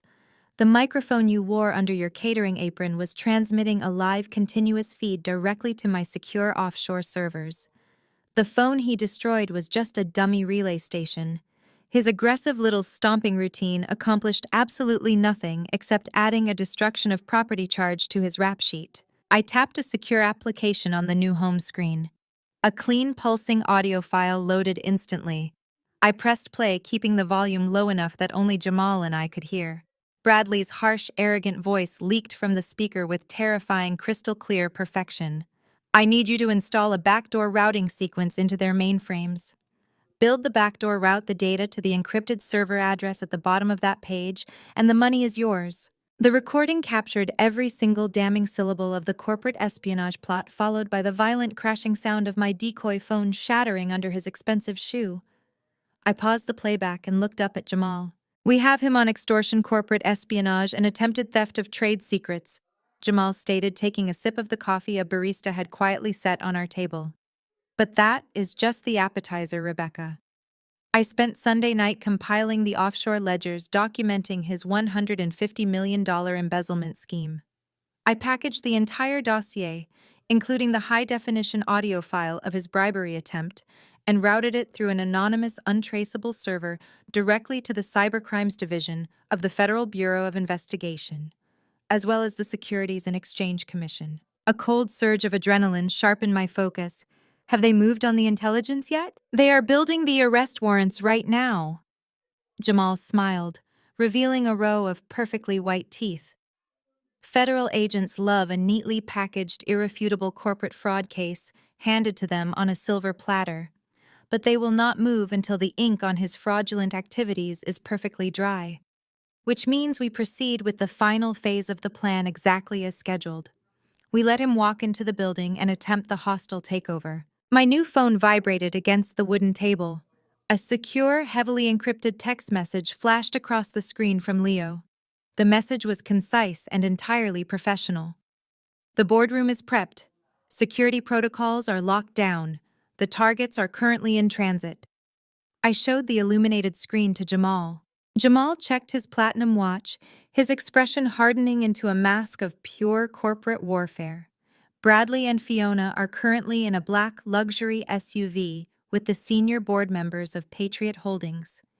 They think they are walking into Aegis Shield to force a multi-billion-dollar acquisition and save their miserable lives. They think they are going to demand that an invisible junior coder named Leo hand over the keys to the kingdom. I picked up the new phone and slipped it into the inner breast pocket of my charcoal suit. I stood up, dropping a crisp $50 bill onto the table to cover the coffees. The calm, quiet atmosphere of the morning was officially over. The meticulous preparation was complete, the digital evidence was secured, and the execution phase had finally arrived. Bradley had spent 20 years believing that wealth and cruelty made him untouchable. He had abandoned a teenager in a hospital bed because he deemed her and her newborn child a useless burden. He had mocked my clothes, insulted my intelligence, and threatened to destroy the very son he threw away. He believed his tailored suits and loud voice could manipulate reality. He had no idea that true power does not shout in crowded VIP lounges. True power operates in absolute silence. True power owns the building he is about to walk into. Jamal stood up beside me, fastening the single button of his suit jacket. "Are you ready to introduce the Chief Executive Officer of Aegis Shield to his new investors?" "Rebecca," I looked out the cafe window toward the towering, impenetrable glass structure of my son's corporate headquarters. "Let us go. Welcome them to the slaughterhouse," I replied. The gleaming facade of Aegis Shield stood as a dark, impenetrable monolith in the heart of downtown Seattle. The building was a masterpiece of modern architecture, constructed entirely of black reinforced glass and brushed titanium. It did not invite casual visitors. It projected an aura of absolute terrifying security, rising into the rain-washed sky like a fortress guarding the digital secrets of the entire global economy. This was the empire my son had built from a single laptop in a cramped bedroom, and today it would serve as the execution block for the man who threw him away. A fleet of 3 matte black luxury SUVs pulled smoothly into the private semicircular driveway at the front entrance of the headquarters. The heavy doors swung open, and Bradley stepped out onto the pristine pavement. He paused for a moment, adjusting the lapels of his custom-tailored suit, tilting his chin upward to gaze at the towering skyscraper. To anyone watching, he looked like a conquering king, preparing to plant his flag on newly claimed territory. In his deeply delusional mind, he had already won. He firmly believed the building towering above him was just another asset waiting to be stripped, sold, and manipulated to erase his massive syndicate debt. Fiona slid out of the second vehicle, shivering theatrically in the crisp morning air. She pulled a heavy designer trench coat tighter around her shoulders, her face twisting into an expression of immediate displeasure. She hated Seattle, she hated the weather, and she clearly hated the fact that she had to be awake and functioning before 10 in the morning. Behind her emerged Bradley's mother, Caroline. She clutched a vintage, impossibly expensive handbag to her chest, looking at the sleek, minimalist surroundings of the tech campus with the distinct wrinkled nose of an old money snob forced to interact with the working class. Trailing behind the family was a pack of aggressive corporate lawyers from Bradley's bottom feeder firm, carrying thick leather briefcases and sporting predatory synchronized smiles. Flanking Bradley were two senior board members from Patriot Holdings, Mr. Thorne and Mr. Gallagher. These were the ultra-conservative, deep-pocketed investors Bradley was desperately trying to con into a buyout. Bradley turned to them, flashing his brilliant, entirely fabricated smile, guiding them toward the revolving glass doors with a sweeping possessive gesture, acting exactly as if he had already signed the deed to the property. The group marched into the grand lobby of Aegis Shield. The interior was a cathedral of cutting-edge technology. There were no plush sofas, no warm lighting, and no traditional artwork. The floor was polished obsidian, reflecting the harsh, cool glow of the massive holographic displays suspended in the center of the room, which mapped real-time global cyber threats in glowing blue data streams. The silence in the vast space was absolute, broken only by the sharp, authoritative click of Fiona's designer heels striking the stone floor. Bradley led his entourage directly past the biometric security turnstiles, stopping abruptly at the sprawling minimalist reception desk. Behind the desk stood a young, impeccably groomed security liaison named David. David had been fully briefed by Jamal's elite security team earlier that morning. He knew exactly who these people were, and he knew exactly what was waiting for them on the top floor. Bradley did not offer a greeting. He did not say good morning.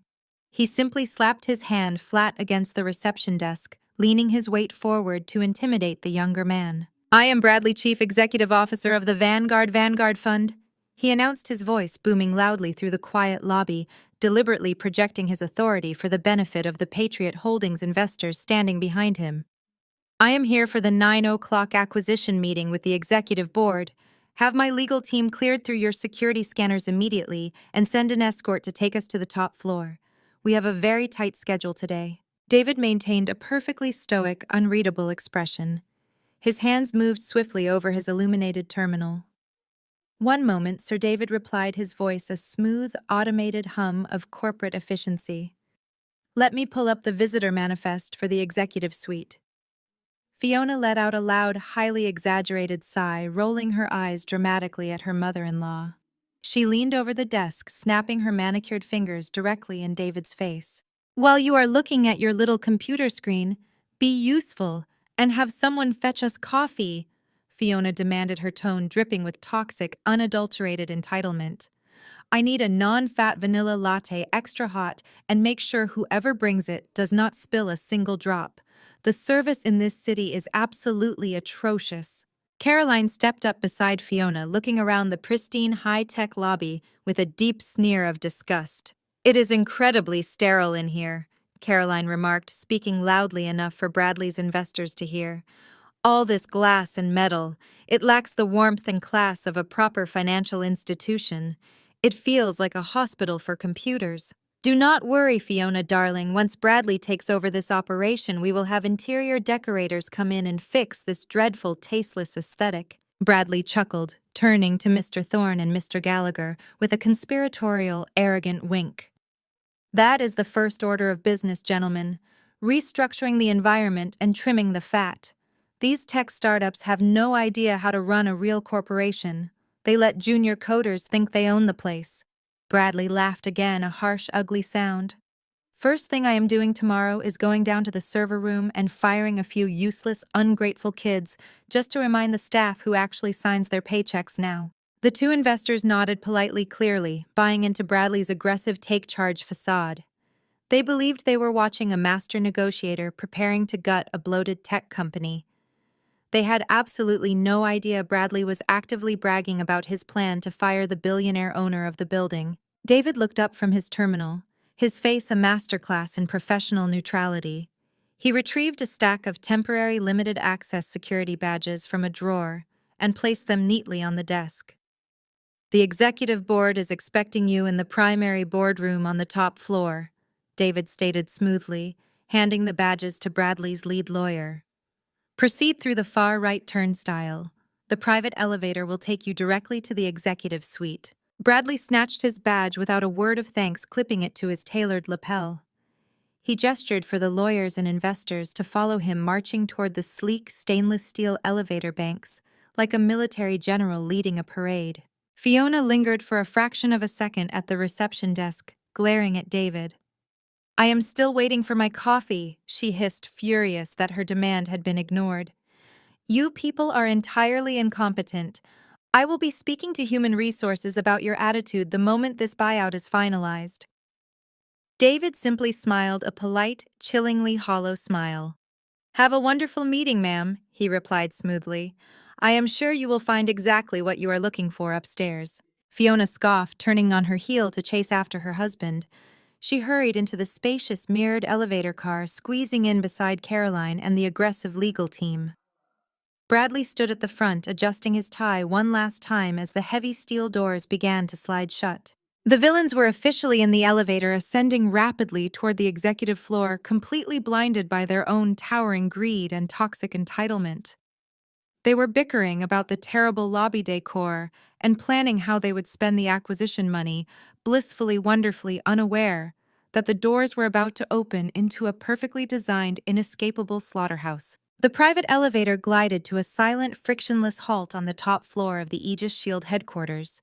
The heavy steel doors slid apart to reveal the executive lobby. It was a breathtaking, sprawling expanse of floor-to-ceiling glass that offered an uninterrupted panoramic view of the Seattle skyline and the churning gray waters of the harbor below. The space was devoid of the chaotic noise from the lower levels. It possessed the hushed, pressurized atmosphere of absolute corporate dominance. Bradley stepped out first, adjusting his tie and puffing out his chest. He turned to the two senior investors from Patriot Holdings, Mr. Thorne and Mr. Gallagher, gesturing grandly at the minimalist architecture as if he had personally designed it. Fiona followed closely behind him. One of the junior attorneys from Bradley's legal team had frantically procured a steaming cup of artisan coffee from a lobby barista just before the elevator doors closed, handing it to her like an obedient servant. Fiona took a sip, her eyes scanning the immaculate executive floor, searching for something to critique. Instead, her gaze locked onto a lone figure standing near the entrance of the primary boardroom. I stood perfectly still, my hands resting at my sides. I was wearing my custom-tailored charcoal gray power suit. The cut was immaculate, projecting an aura of pure, unyielding authority. But Fiona was completely blinded by the false narrative she and Bradley had constructed. When she looked at me, she did not see a high-ranking corporate executive. She saw the terrified, desperate teenage mother they had left in a hospital bed 20 years ago. She assumed I had somehow bypassed security and tracked them down to this floor to beg for mercy.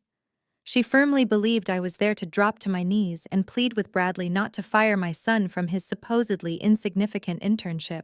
A vicious, triumphant smirk spread across Fiona's painted lips.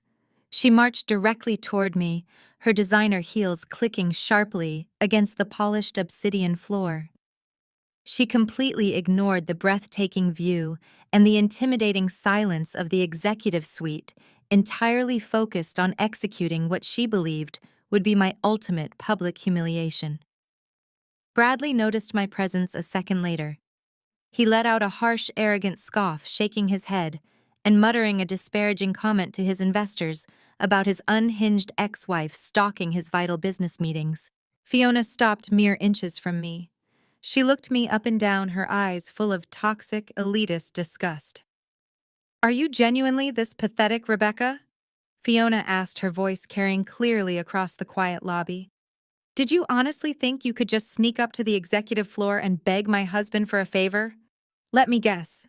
You realized Bradley holds your son's entire pathetic future in the palm of his hand, And you came crawling here to ask him to let the boy keep his little desk job. I did not respond. I maintained unbroken predatory eye contact, letting her absolute delusion fuel the fire burning in my chest. My silence only emboldened her. She took my lack of a response as total submission. You should have taken the $50,000 check when you had the chance. Fiona sneered, stepping even closer. Now you get absolutely nothing. Bradley is going to acquire this company today, and the very first thing he will do is terminate your son. You are going back to whatever miserable poverty-stricken hole you crawled out of. Fiona decided that words were no longer sufficient. She wanted a physical demonstration of her superiority. She wanted to break me right in front of the wealthy investors her husband was trying to con. With a calculated theatrical gasp, Fiona suddenly jerked her shoulder forward. She faked a clumsy stumble on the perfectly flat, flawless floor. With a sharp, intentional flick of her wrist, she hurled the entire contents of her steaming coffee cup directly at my chest. The scalding dark liquid splashed violently against the crisp lapel of my charcoal suit. The hot coffee soaked instantly through the expensive fabric, spreading into an ugly dark stain across my white silk blouse. Drops of brown liquid splattered onto the pristine obsidian floor at my feet. "Oh my goodness, I am so incredibly sorry," Fiona shrieked, pressing a hand to her chest in a display of entirely fabricated shock. Her eyes, however, burned with pure, malicious delight. She did not even attempt to hide her cruel satisfaction. "I guess I just lost my footing. But really, Rebecca, you should not be standing in the way of important people. You are staining the carpet of a real corporate building. You look like absolute trash. You really need to leave before security drags you out." Bradley chuckled loudly from across the lobby, making zero effort to conceal his amusement. He turned to Mr. Thorne and Mr. Gallagher, raising his hands in a gesture of mock apology. "Gentlemen, please excuse this ridiculous interruption," Bradley said, projecting his booming, arrogant voice. "This is exactly the kind of unstable behavior I have had to deal with for 2 decades. My ex-wife seems to think she can disrupt a multi-billion-dollar acquisition by throwing a tantrum in the hallway. I will have the building guards remove her immediately so we can get down to business." I did not flinch. I did not scream. I did not take a single step backward. The scalding heat of the coffee burned against my skin, but my posture remained perfectly rigid. My expression locked into a terrifying, icy stillness. I simply looked down at the dark stain ruining my custom suit, and then I slowly raised my eyes to meet Fiona's gaze. The sheer absolute lack of panic in my eyes caught her off guard. Fiona expected tears. She expected me to shout, to cry, to flee the floor in utter humiliation. My dead, unblinking stare made her triumphant smile falter for a microsecond. She shifted her weight nervously, suddenly hyper-aware of the predatory silence radiating from my stance. Before Fiona could formulate another insult, a soft electronic chime echoed through the lobby. The heavy steel doors of the secondary private elevator slid open. Jamal stepped out onto the executive floor. He looked magnificent. He wore a bespoke midnight blue suit that projected raw power and unyielding sophistication. He carried his heavy leather briefcase in one hand, his posture radiating the undeniable authority of a top-tier corporate attorney. Jamal took in the scene instantly. He saw Bradley playing the arrogant showman for the investors. He saw Fiona holding the empty coffee cup with a malicious sneer. And he saw me standing perfectly still with dark liquid soaking into my tailored jacket. Jamal did not look at Bradley. He did not acknowledge the aggressive legal team or the bewildered investors from Patriot Holdings. He walked with slow, measured, deliberate steps directly across the obsidian floor until he reached my side. Without uttering a single syllable, Jamal reached into the inner breast pocket of his designer suit jacket. He withdrew a pristine, perfectly folded white silk handkerchief. He extended his hand, offering the silk square to me, with a gesture of profound, unwavering respect. I took the handkerchief from my brother-in-law, wiping the coffee away, while keeping my eyes locked dead on Fiona's rapidly paling face. The trap was fully loaded, the bait had been taken, and the final execution was about to commence. I dabbed the dark liquid from my lapel with the pristine silk handkerchief Jamal had handed me. The searing heat against my skin was nothing compared to the cold, absolute focus crystallizing in my mind. I did not break eye contact with Fiona. Her triumphant sneer was already beginning to falter, replaced by a creeping, unspoken confusion. I was not acting like a victim. I was acting like a predator waiting for the perfect moment to strike. Bradley, having just finished his loud, performative apology to his investors, finally turned his attention fully toward the disruption. He saw me, which he expected, but then his eyes landed on Jamal. The arrogant, self-satisfied grin vanished from Bradley's face, replaced instantly by a look of profound, aggressive irritation. He recognized his former brother-in-law immediately. Well, well, Bradley boomed, his voice echoing harshly across the polished obsidian floor. He marched over, leaving Mr. Thorne and Mr. Gallagher standing awkwardly near the elevator bank. What exactly is this A-family reunion for the bottom feeders? He stopped a few feet away, looking Jamal up and down with an expression of toxic, thinly veiled racism. He took in Jamal's bespoke midnight blue suit, his expensive leather briefcase, and his flawless posture. Bradley's ego simply refused to compute the image. In Bradley's narrow, elitist worldview, a black man married to his sister could only ever be a secondary character, someone to be tolerated at holiday dinners but never respected in a corporate setting. I have to ask, Jamal. Bradley, sneered, his voice dripping with condescension.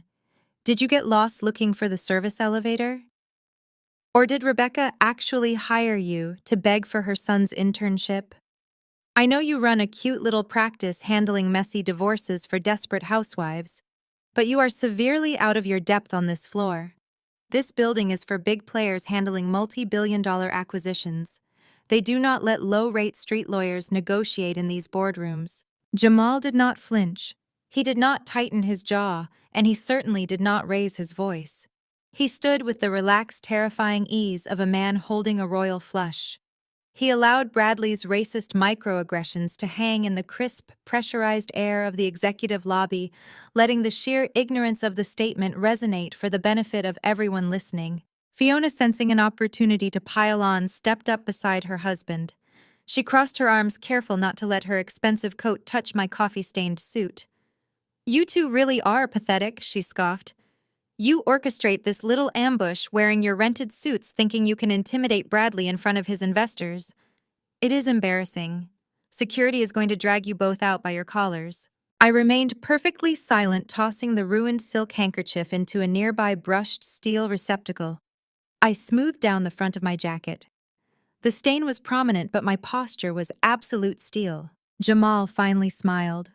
It was a terrifying, brilliant expression that completely unnerved the Patriot Holdings executives standing a few yards away. They were seasoned corporate sharks, and they could instantly recognize when someone was holding absolute authority. Jamal did not look like a lost divorce lawyer. He looked like he owned the entire floor. "Good morning, Bradley." Jamal said, his voice a smooth, resonant baritone that instantly commanded the vast space. "And a very good morning to you, Mr. Thorne, Mr. Gallagher." The two senior investors blinked in surprise. Mr. Thorne stepped forward, his brow furrowed in confusion. "Excuse me," he said, his voice cautious. "Do we know you?" Bradley turned a violent shade of red. "Do not engage with him!" Arthur Bradley snapped, trying desperately to regain control of the narrative. "He is just a cheap attorney trying to cause a scene to extort me. He has absolutely no business being anywhere near a high-level tech campus." Jamal ignored Bradley entirely, keeping his attention fixed on the investors. "My name is Jamal Carter. I am the Chief Legal Counsel for Aegis Shield. I oversee every contract, every merger, and every acquisition that crosses the threshold of this building. I am fully aware of why you are here today, gentlemen." The color drained simultaneously from the faces of Bradley and Fiona. The aggressive legal team standing behind them suddenly looked incredibly nervous, frantically exchanging panicked glances. Bradley opened his mouth to speak, but the words died in his throat. His brain was violently rejecting the reality unfolding in front of him.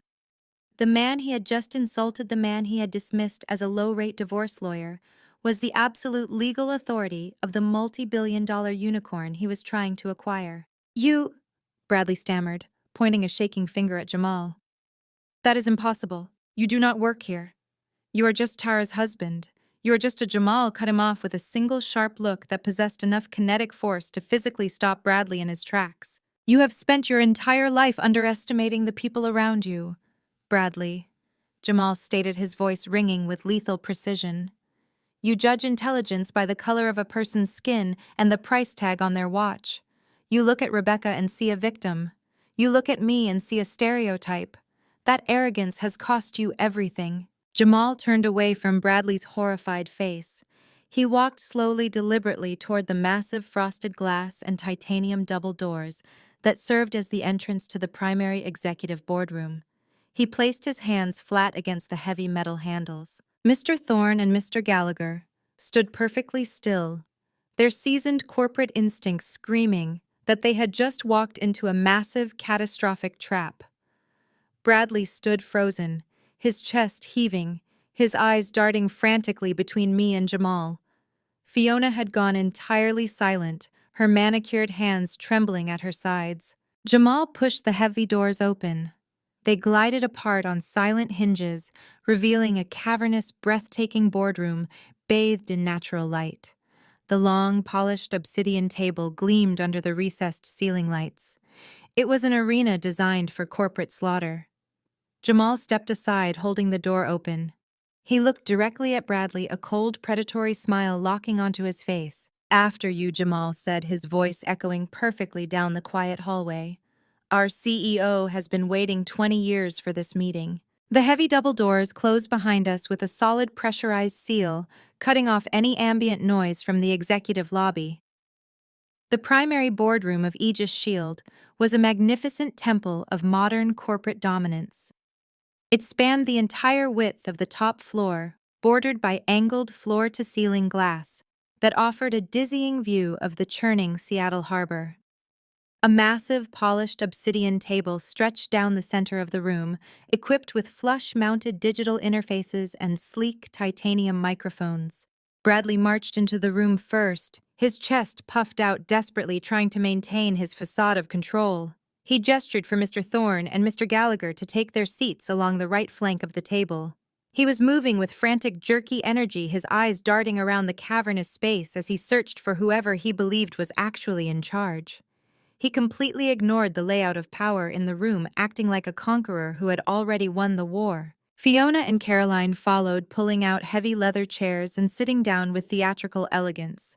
Fiona immediately snapped her fingers at the empty air, turning around to locate me.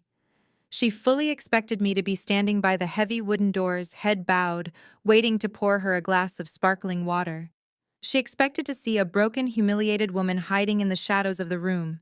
Instead, I walked directly past her. My posture was absolute steel. The sharp, measured sound of my heels striking the obsidian floor echoed through the vast boardroom. I did not walk with the hurried, anxious steps of an employee. I moved with the effortless, predatory grace of an apex predator patrolling its own territory. Bradley turned, ready to bark an order at me to stand against the wall. He opened his mouth, but the sheer velocity of my confidence choked the words right out of his throat. He watched, completely paralyzed, as I bypassed the long rows of guest seating entirely. I walked straight toward the elevated tier at the far end of the sprawling table. Arranged at the apex of the room were 3 massive high-backed leather executive chairs.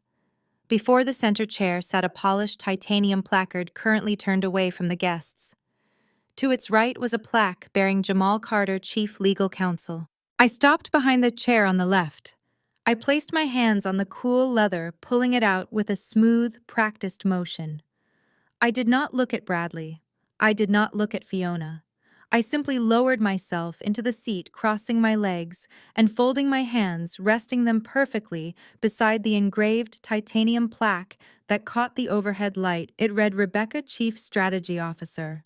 The silence in the room became absolute. The air pressure seemed to drop violently, sucking the oxygen out of the lungs of every hostile person at the table. I reached into a concealed console built seamlessly into the table surface and withdrew a fresh, pristine white silk handkerchief.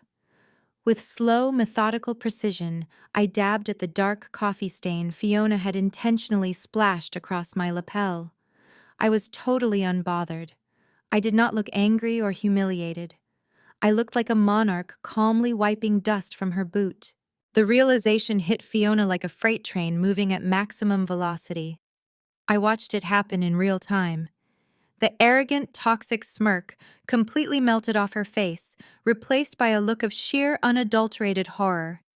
The pieces of the puzzle violently snapped together in her shallow mind. My tailored charcoal suit was not a cheap department store knockoff. It was custom Italian wool worth more than her entire heavily mortgaged wardrobe. The utter lack of panic in my eyes downstairs, the way the building's security had ignored her demands, the fact that Jamal possessed the authority to open these doors. Fiona realized the woman she had just assaulted, the woman she had mocked and ordered to fetch coffee, was the second most powerful executive in a multi-billion-dollar technology empire. The blood drained so rapidly from her face that she looked physically ill. Her jaw actually dropped open, her manicured hands gripping the edge of the obsidian table as if she were plummeting off a cliff. Bradley was equally devastated, his mind completely short-circuiting. He stared at the titanium plaque bearing my name and title. He looked at me sitting with absolute authority, and then he looked at Jamal, who smoothly took his seat on the right side of the apex, opening his leather briefcase with a calm, businesslike snap. "What kind of sick joke is this?" Bradley stammered, his voice cracking, entirely devoid of its usual booming resonance. He pointed a shaking finger at me. "Get out of that chair. You do not work here.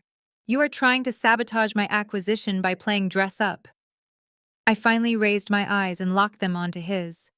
The temperature in the room plummeted. "Welcome to Aegis Shield, gentlemen," I said, my voice echoing with chilling, flat authority. I completely ignored Bradley, projecting my voice directly to the two senior investors from Patriot Holdings. "I am Rebecca, Chief Strategy Officer. I oversee all long-term growth initiatives, domestic operations, and hostile acquisition defense protocols for this corporation." Mr. Thorne and Mr. Gallagher stared at me, then turned their hard, furious gazes toward Bradley.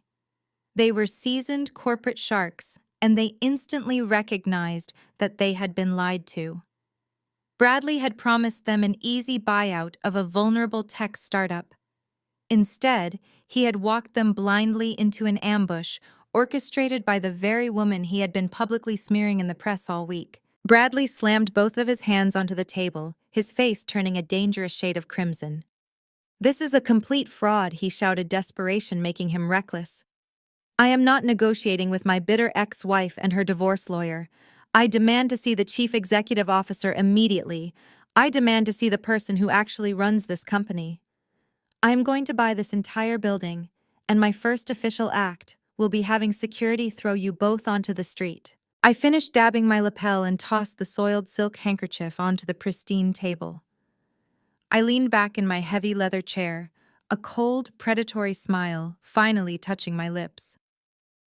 "You want to speak to the chief executive officer?" I asked, my voice barely above a whisper, yet commanding the absolute attention of everyone in the room. Bradley glared at me, his chest heaving as panic and fury warred for control of his mind. "Yes," he spat. "Bring him out here right now." I looked past Bradley, directing my gaze to the massive, high-backed leather chair situated squarely between Jamal and me. The chair had been turned away from the table since the moment they entered the room, facing the sprawling view of the Seattle harbor. I did not say another word. Jamal simply leaned forward and tapped a small button on his digital interface. The execution was perfectly choreographed. The center chair began to slowly swivel around to face the table. The heavy leather chair turned with a smooth mechanical hum. The high back cleared the line of sight, revealing the person who held absolute authority over the multi-billion-dollar fortress we were sitting in. It was Leo. He was not wearing a bespoke Italian suit. He was not wearing a tie. He sat perfectly relaxed in the exact same faded black hoodie and dark jeans he had worn to the hotel gala the night before. His hands rested casually on the armrests, his posture radiating a terrifying, effortless dominance.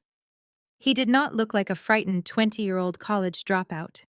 He looked like a king sitting on a throne of his own making, staring down at a peasant who had wandered blindly into his court. Jamal stood up, buttoning his suit jacket. His voice boomed across the silent boardroom, delivering the executioner's strike with flawless articulation. Gentlemen of Patriot Holdings, Jamal announced, gesturing toward the center chair. Allow me to introduce you to the founder and chief executive officer of Aegis Shield, Leo. The physical reaction was instantaneous and violently visceral. Bradley did not just stumble. His knees completely gave out beneath him. All the arrogant manufactured strength evaporated from his body in a single fraction of a second. He collapsed heavily into the leather guest chair behind him, his mouth opening and closing as he struggled to pull oxygen into his lungs. His eyes bulged, darting wildly from the titanium plaque bearing my name to the boy in the black hoodie who commanded the center of the room. Fiona let out a strangled, breathless sound, clapping a hand over her mouth. Caroline slumped back her vintage handbag, dropping to the floor with a heavy thud. The entire aggressive legal team representing Bradley's fund collectively stopped breathing.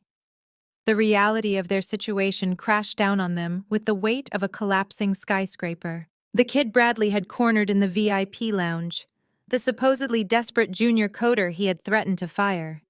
The boy he had offered a pathetic $10,000 bribe to commit corporate espionage. That boy was the absolute sovereign of the empire Bradley was trying to steal. Leo leaned forward, resting his elbows on the obsidian table.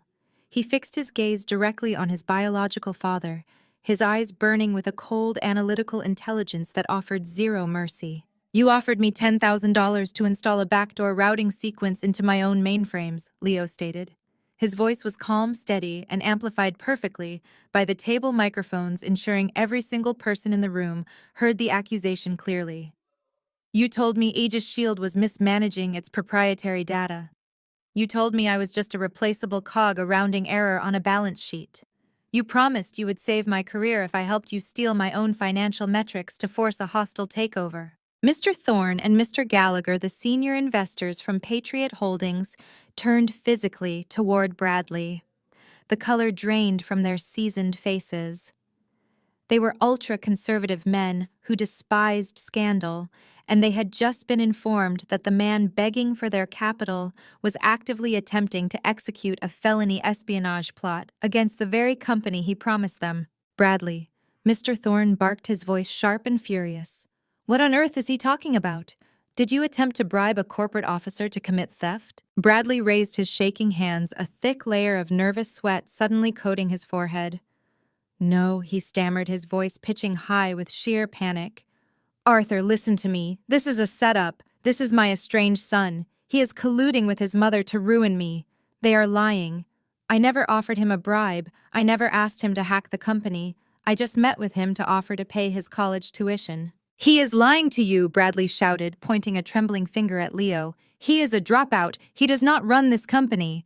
They are just trying to sabotage the acquisition because Rebecca is a bitter, unstable woman holding a 20-year grudge." Leo did not raise his voice. He simply tapped a few keys on the slim digital console embedded in the table in front of him. "If I am lying," Leo said smoothly, leaning back in his chair, "then I suppose the audio recording we captured last night must be a complete fabrication. But let us allow our distinguished guests from Patriot Holdings to judge the authenticity of your voice for themselves." Leo pressed a final button. The high-fidelity surround sound system of the executive boardroom flared to life. The audio was pristine, stripped of any background noise from the hotel gala. The recording played loudly, bouncing off the glass walls and filling every corner of the vast space. "I need you to install a backdoor routing sequence into their mainframes." Bradley's recorded voice echoed harsh and dripping with condescension. "Nothing destructive, just a quiet, undetectable pipeline that feeds me their internal financial metrics, unredacted shareholder agreements, and key trade secrets.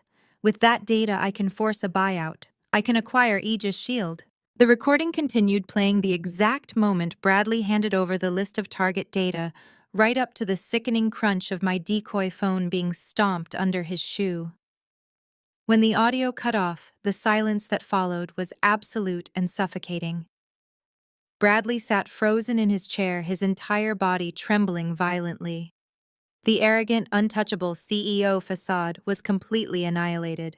He was reduced to a pathetic, cornered fraud staring directly into the abyss of his own making. Mr. Thorne stood up, his face a mask of pure corporate fury. He looked down at Bradley with utter disgust. Patriot Holdings does not do business with criminals, he stated coldly. Our legal team will be contacting the authorities regarding this attempted fraud. We are entirely finished here. The two investors did not wait for a response. They turned on their heels and marched out of the boardroom, abandoning Bradley to his fate. Leo folded his hands together on the table, looking at the man who had abandoned him in a hospital room 2 decades ago. You walked into my building assuming I was a peasant you could buy with pocket change, Leo said, delivering the fatal blow with terrifying precision. You thought you could use me as a human shield to save yourself from a European syndicate. You are not a visionary, Bradley. You are a bankrupt, desperate thief who just confessed to federal crimes in my boardroom. I sat perfectly still in my chair, watching my son execute the man who had tried to destroy us. The trap had closed, the prey was completely paralyzed, and the final financial execution was ready to begin. The heavy double doors of the boardroom clicked shut, sealing the room in a suffocating, pressurized silence. Mr. Thorne and Mr. Gallagher were gone, taking with them the absolute last shred of hope Bradley possessed. The aggressive legal team that had marched into the building like conquerors were now staring at the floor, their faces pale, silently calculating how quickly they could resign from representing Vanguard Fund. Bradley remained slumped in his guest chair. His chest heaved erratically. He looked like a man who had just stepped off a ledge and was experiencing the terrifying freefall before hitting the concrete. Leo did not give him a single second to recover. He reached out and tapped a second button on the digital console embedded in the obsidian table. The high-fidelity speakers cracked to life once more. This time, the audio did not feature the ambient background noise of a luxury hotel lounge. The sound was harsh, sterile, and unmistakable. It was the rhythmic, piercing beep of a hospital heart monitor. The color completely drained from Bradley's face. Caroline gasped, her hands flying to her mouth in genuine horror. A younger, sharper version of Bradley's voice echoed through the vast executive boardroom. You and that baby are just a massive burden to my future. I am done. The sharp metallic clatter of a wedding ring hitting a plastic tray rang out through the speakers, followed by the heavy thud of a hospital door slamming shut. I sat perfectly still, listening to the exact moment my life had shattered 20 years ago, now weaponized and broadcast in the very fortress my son had built. Leo pressed the button, silencing the room once more. He fixed his gaze on the man who had abandoned us. You spent the last week telling the media that you were a heartbroken father, Leo stated, his voice ringing with absolute clinical detachment. You spun a pathetic, fabricated narrative about a stolen child to secure a corporate buyout. But the truth is, you threw us away because we were inconvenient. You left a 15-year-old girl bleeding in a recovery room so you could chase a luxury lifestyle in Europe. Bradley opened his mouth, his jaw working frantically, but no sound came out. The sheer volume of his exposure had mentally paralyzed him. Leo reached across the polished table and picked up the thick leather-bound merger and acquisition contract that Bradley's legal team had brought to the meeting. It was the document Bradley believed would save him from the European syndicate. Leo held the heavy contract up, ensuring Bradley had a perfect view of it. Then he pressed a panel on the table. A motorized slot opened, revealing a heavy-duty industrial shredder built directly into the boardroom furniture.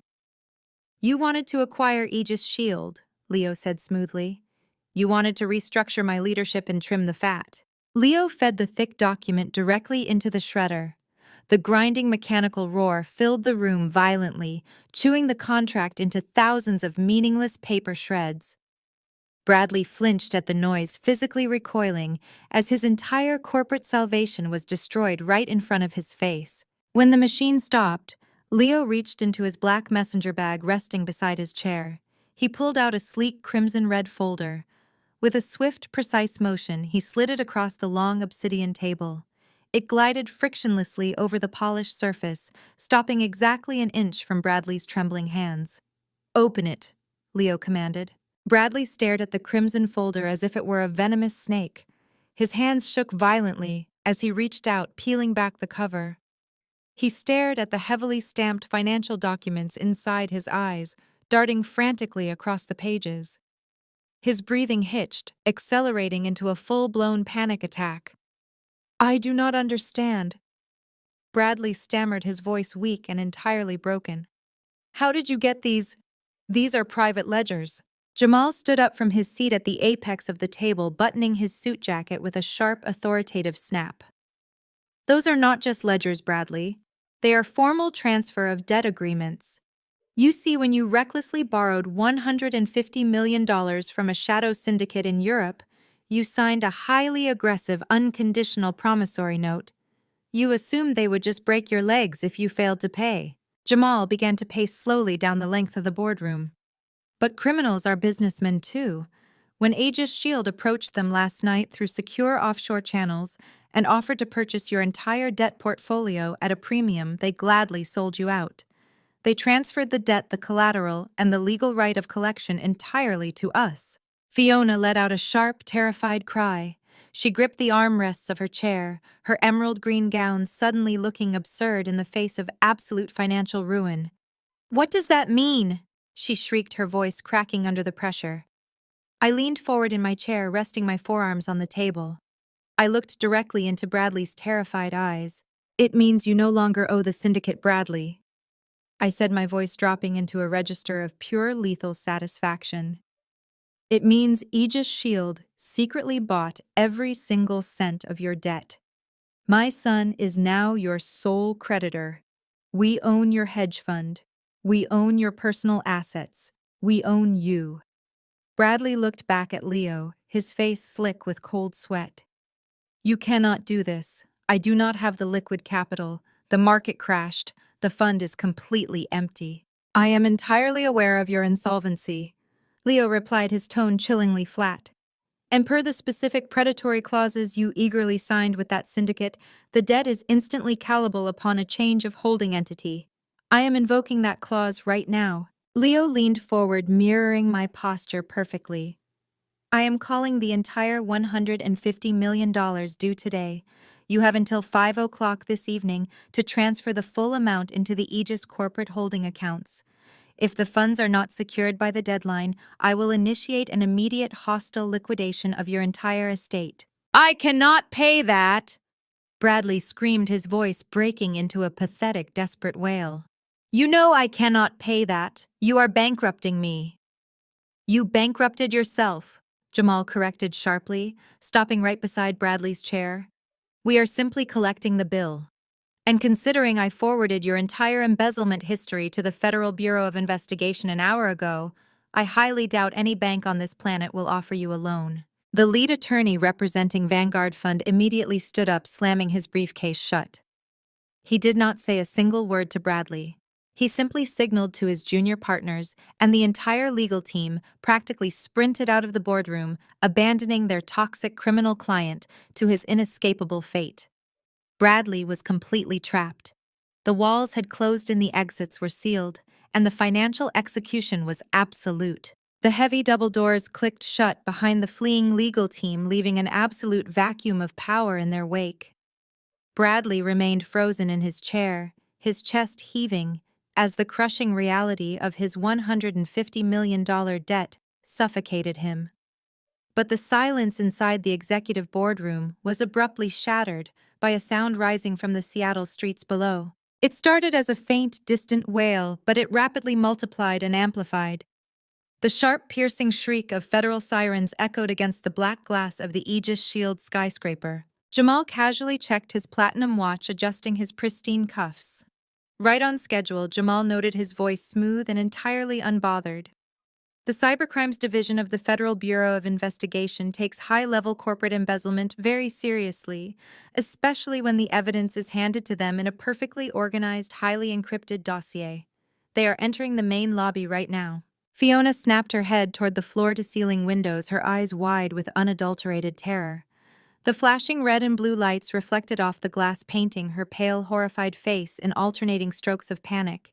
The reality of federal prison asset seizure and total social annihilation finally pierced her thick layer of toxic entitlement. She spun around, turning on Bradley with the vicious speed of a starving animal. You lied to me! Fiona shrieked, her voice cracking into a hysterical pitch. You told me you were a billionaire. You told me you had everything under control. You used my name, you used my connections, and you dragged me into a massive federal fraud scheme. I am not going to prison for you." Fiona scrambled out of her heavy leather chair, nearly tripping over the hem of her emerald green evening gown. She pointed a trembling manicured finger at her husband, who was still slumped backward in a state of catatonic shock. "I am filing for divorce, this exact second," Fiona screamed, clutching her vintage handbag to her chest. "I want a complete annulment. I want every single one of my personal assets isolated from your sinking ship. You are a disgusting, pathetic fraud, and I will not let you drag me down into the dirt." She turned on her heel and sprinted toward the massive double doors of the boardroom. She grabbed the titanium handles desperately, throwing her weight against them to pull them open. She intended to march down to the lobby and offer Bradley up to the federal agents on a silver platter to save her own skin. But as the heavy doors swung outward, her escape route was violently cut off. 4 heavily armored Aegis Shield security personnel stood shoulder to shoulder in the corridor, forming an impenetrable human wall. They did not speak. They did not move. They simply stared down at the shrieking, frantic woman in the green gown, absolutely refusing to let her pass. "Let me out," Fiona demanded, slamming her hands against the chest of the lead guard. "I am not a part of his company. I have absolutely nothing to do with his illegal syndicate debts. You have no right to hold me here." The lead guard did not even blink. He gently but firmly pushed Fiona backward into the boardroom and pulled the massive doors shut again, locking her inside the glass cage with the man she had just violently repudiated. Caroline sat frozen in the corner, her face buried in her hands, quietly weeping, as her entire world of country club memberships and high society prestige burned to ash. Bradley finally moved. The sirens wailing directly beneath the building snapped the last remaining thread of his sanity. The arrogant, posturing chief executive officer was entirely dead. What remained was a broken, terrified shell of a man facing the absolute end of his existence.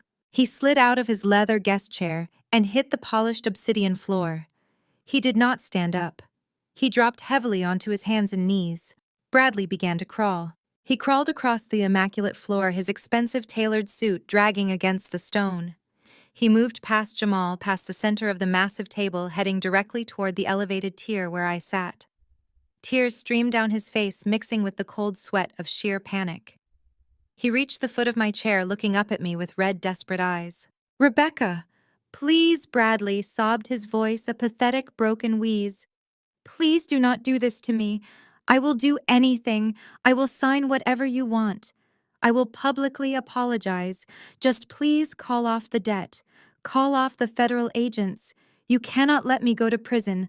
I will not survive it." I looked down at the man groveling at my feet. I felt absolutely nothing. There was no pity, no lingering anger, no satisfying rush of vengeance. Looking at him now, I only felt an overwhelming sense of clinical disgust. Bradley turned his frantic, tear-streaked face toward the center of the table. "Leo, please," he begged, reaching a trembling hand toward his son. "I am your father. I know I made terrible mistakes, but I am your blood. You cannot send your own father to a federal penitentiary. You have to save me. Please, son, I am begging you." Leo did not lean forward. He did not raise his voice. He sat back in his chair, his face a mask of terrifying youthful authority. "You are not my father," Leo stated, his tone carrying the cold mechanical precision of a crushing hydraulic press. "My mother built this empire from nothing while you were busy spending stolen money in Europe. I do not share your blood. I only share your creditors. And your time is officially up." I stood up slowly from the chair marked Chief Strategy Officer. I adjusted the cuffs of my charcoal suit, completely ignoring the dark coffee stain on my lapel. It was no longer a mark of humiliation. It was a badge of absolute victory. I looked down at Bradley, who was openly weeping against the polished floor, his fingers desperately clawing at the air near my shoes. I pressed the silver intercom button embedded in the surface of the obsidian table. "Security, clean this up. Trash this pathetic stains the company carpets." The heavy double doors swung open instantly. The security team marched into the boardroom, their boots clicking sharply against the stone. They grabbed Bradley by the arms, hauling the sobbing, thrashing man off the floor. They grabbed Fiona, who was still screaming about her divorce lawyers, and dragged them both toward the waiting elevators, delivering them directly into the hands of the federal agents waiting in the lobby below. Caroline followed behind them, her head bowed in absolute silent defeat. The room fell perfectly quiet once more. I picked up my phone and slipped it into my pocket. I looked at Jamal, who gave a slow, respectful nod, snapping his briefcase shut. I looked at Leo, who pulled his hood back down, a quiet, genuine smile, finally touching his lips.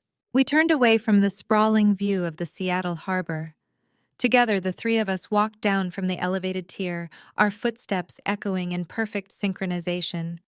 We walked out of the executive boardroom, passing through the massive glass doors, and stepped into the sunlit, immaculate corridor of Aegis Shield. We did not look back. We left Bradley to his absolute ruin. A profound lesson from this story is that your self-worth is never defined by the people who fail to appreciate you. Toxic dynamics, like being abandoned or belittled, leave deep scars. But true strength lies in walking away from conditional love.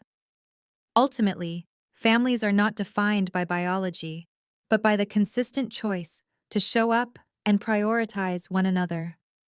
Healing truly begins when you stop seeking validation from those who tear you down and instead build a successful, authentic life on your own terms. Share your own experience with setting healthy boundaries and comment below.